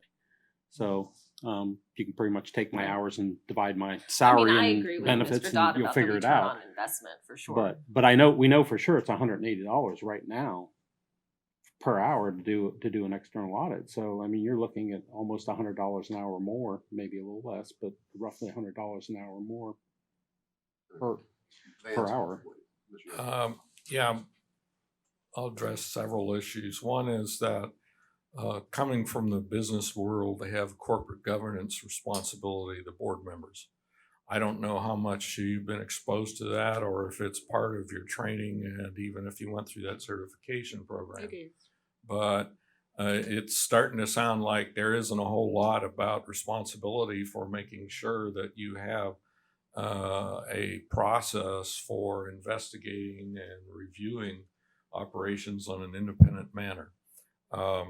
And I'll look into that and see if I can find some information to pass on to you. What gave you that impression? Well, because some of the comments here about maybe, or that we haven't sold the idea of the risks that are maybe in the database there.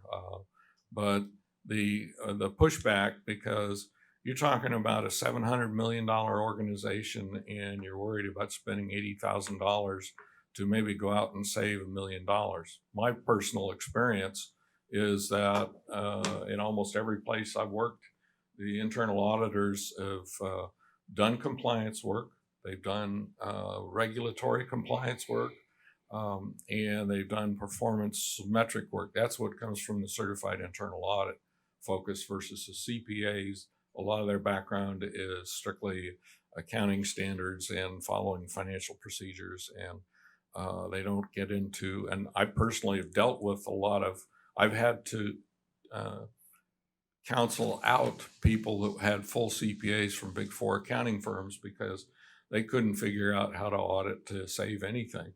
But in this case of having an independent department, it's whether you want to. I think in the past, I've even recommended, well, maybe if the board isn't that familiar or has that time to go into those things, is to have the function report to the superintendent. And that's the environment I came from. I always reported usually the CFO, but it was fully independent. I would report to the board and give them that, but I didn't work for the board. And I usually worked in companies that really wanted to have, or organizations, because I worked at the County of Los Angeles also, found multi-million-dollar savings there. And so I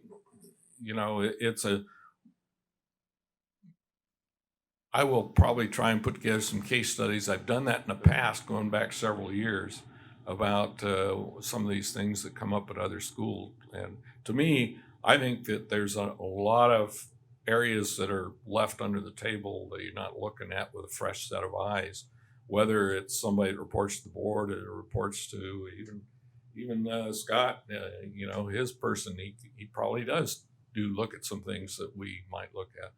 And I don't know, do you have any Let me questions first of me? correct.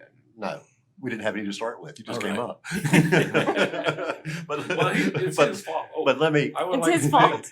But Can let I me. thank wait, Dr. Emily Feltner there who's saying, why is he bringing you up? Because you showed savings of $189,000. So there you go. There's your funding. Let me, Thanks. wait. Stay there, Vance, because I want to answer.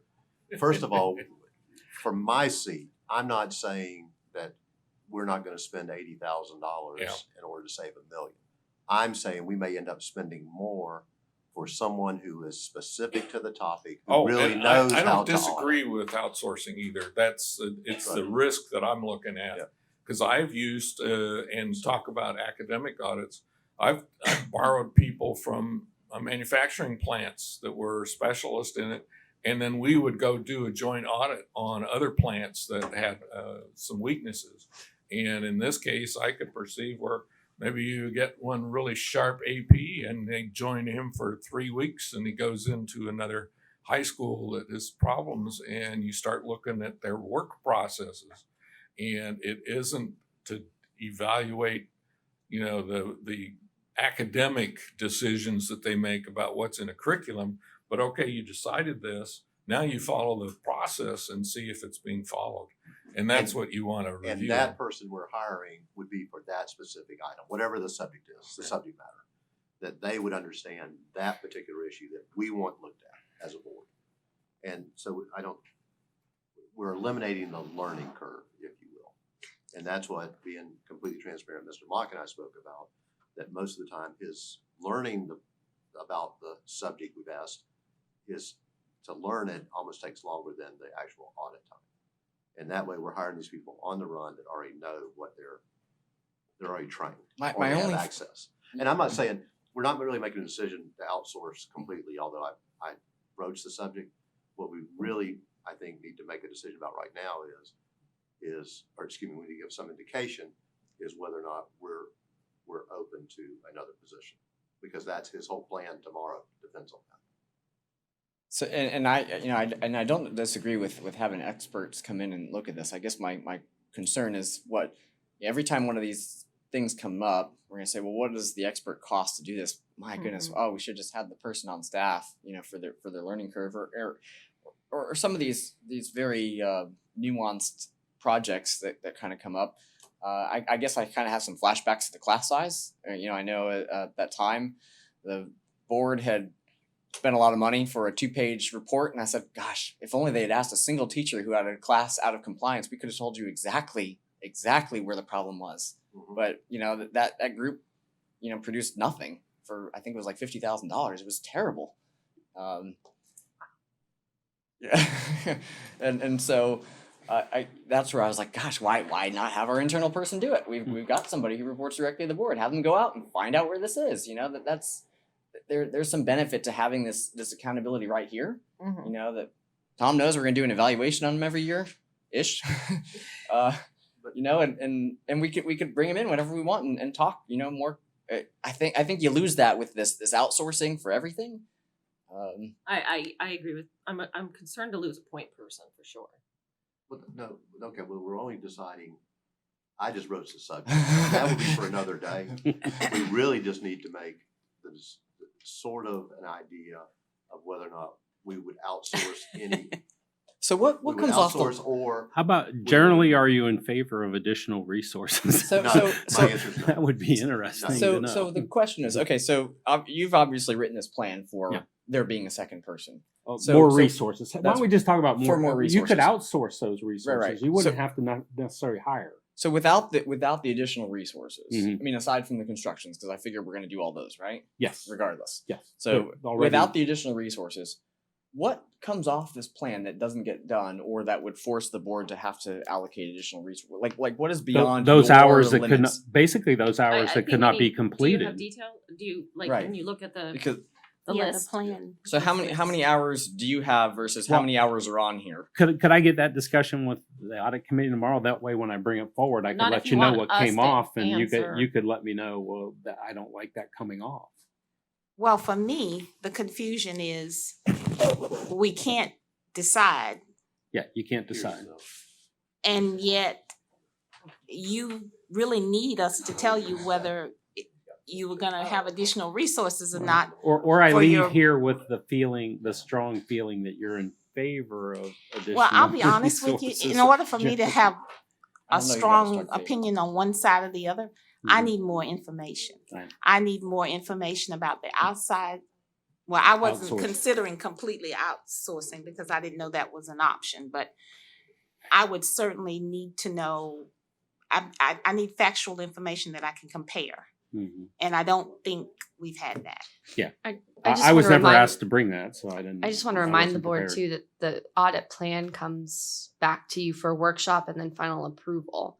So I think the conversation is just so that Mr. Mott can discuss it with the audit committee tomorrow. Mhm. There's Okay. nothing hard and set. Obviously, you're not voting. You're not voting today. You're not even voting when he brings it back for a workshop. Mhm. You have plenty of time still to discuss individually with Mr. Mock. He has more time to consult. It's just that the audit Bring committee you more is information. tomorrow. I can bring you more information if I know what information you need. Like and out- he may what the and he may cost of get more outsourcing direction is. from the audit committee tomorrow as well, as far as what their recommendations are to bring forward for the workshop in June. So this, I think this might help. I have the audit list here that Mhm. was recommended that we went through. Yes. And there's 14 audits, Yes, sir. so half, right? If we just have one person, 7. And 6 of these are construction audits. So Fruitland Park, architectural contract review, Mineola, they're all set in stone. So I guess if we want any. Which we're outsourcing already. So those are all outsourced? Except for pay apps. Yeah. Which is a there's a lot of hours in pay apps. Okay. You're auditing the pay apps. So if you outsource it completely, you have to consider the No, you- cost you of had your auditing pay all the apps pay in there. apps. Yeah, You but had I'm your pay apps. yeah, but I'm auditing those. Right. I don't have a price on that because you're already paying that internally. So if you don't do, or if these are completely outsourced, or how much time would you have to do contract or to do audits without, like, if will you only be working on these construction audits? I understand from Orange County, they completely outsource their construction audit, and each one is about $80,000 to $90,000. That's the full construction. That's them reviewing the pay apps and the contract summary all the way to the closeout. So that's about what a full construction audit would run. About 80,000. Let's just call it 80,000. Maybe a little less if it's a But smaller if you had project. let's say you had an administrative like assistant, because the pay apps have already been submitted, Mhm. they've already been matched up, Mhm. and you're just looking at them to make sure everything's in order. Based on what the contract, yes, looking at the contract summary that they provided and Which auditing almost against sounds it. clerical to me. It's not, well, auditing is calling it an up to a audit, certain but- point, gets still clerical. Okay. Yeah, so is there any way you can tell us how much work you could do beyond just construction audits next year, if it's just you? I have about 2,000 hours total. So, It's all hours. yeah, it all comes down to hours of time. And how many hours are the construction And- audits going to take you, even with the outsourcing? Because you've got some resources dedicated to that, Thank you.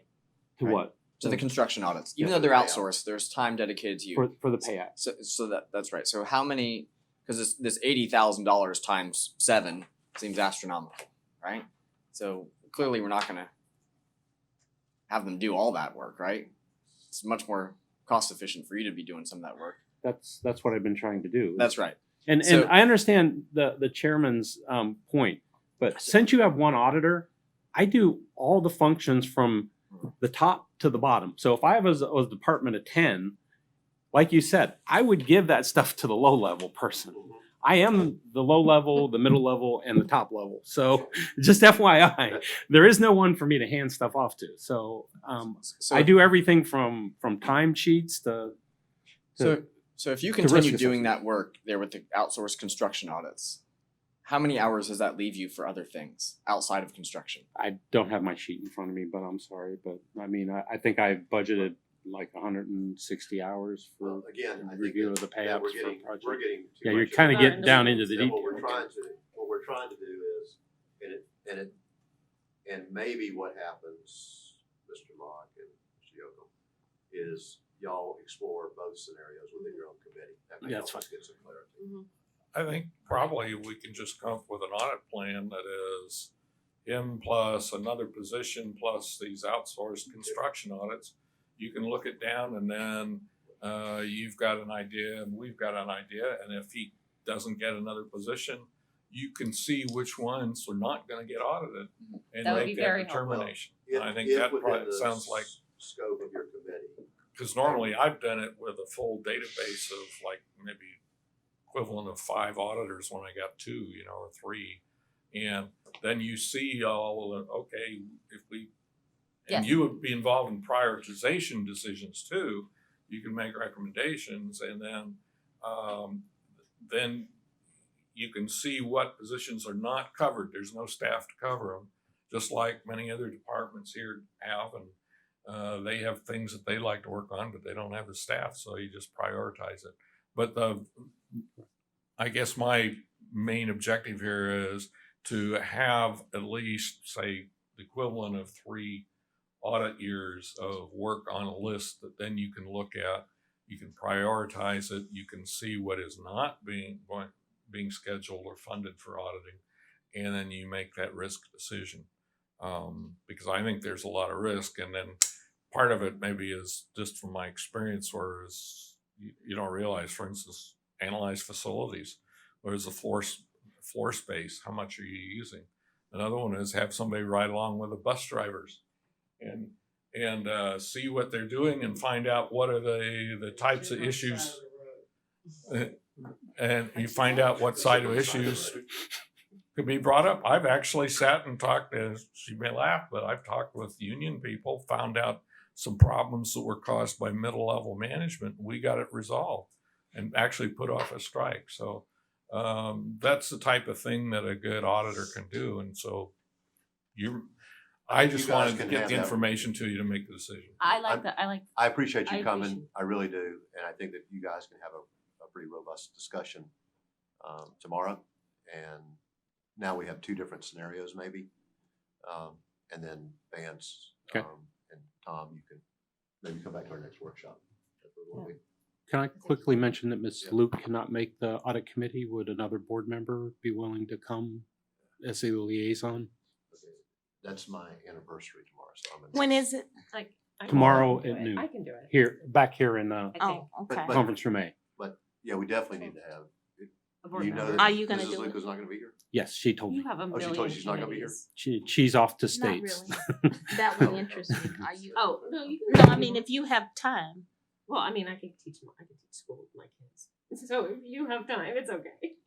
It's But I at have time noon. if not. It's at noon to 2. And where is it? Conference room A in the back. Okay, I can. Okay, Okay. perfect, Thank you. perfect. Okay, that's a good. Thank you. that's a good- All right, thank y'all. Okay, we'll do.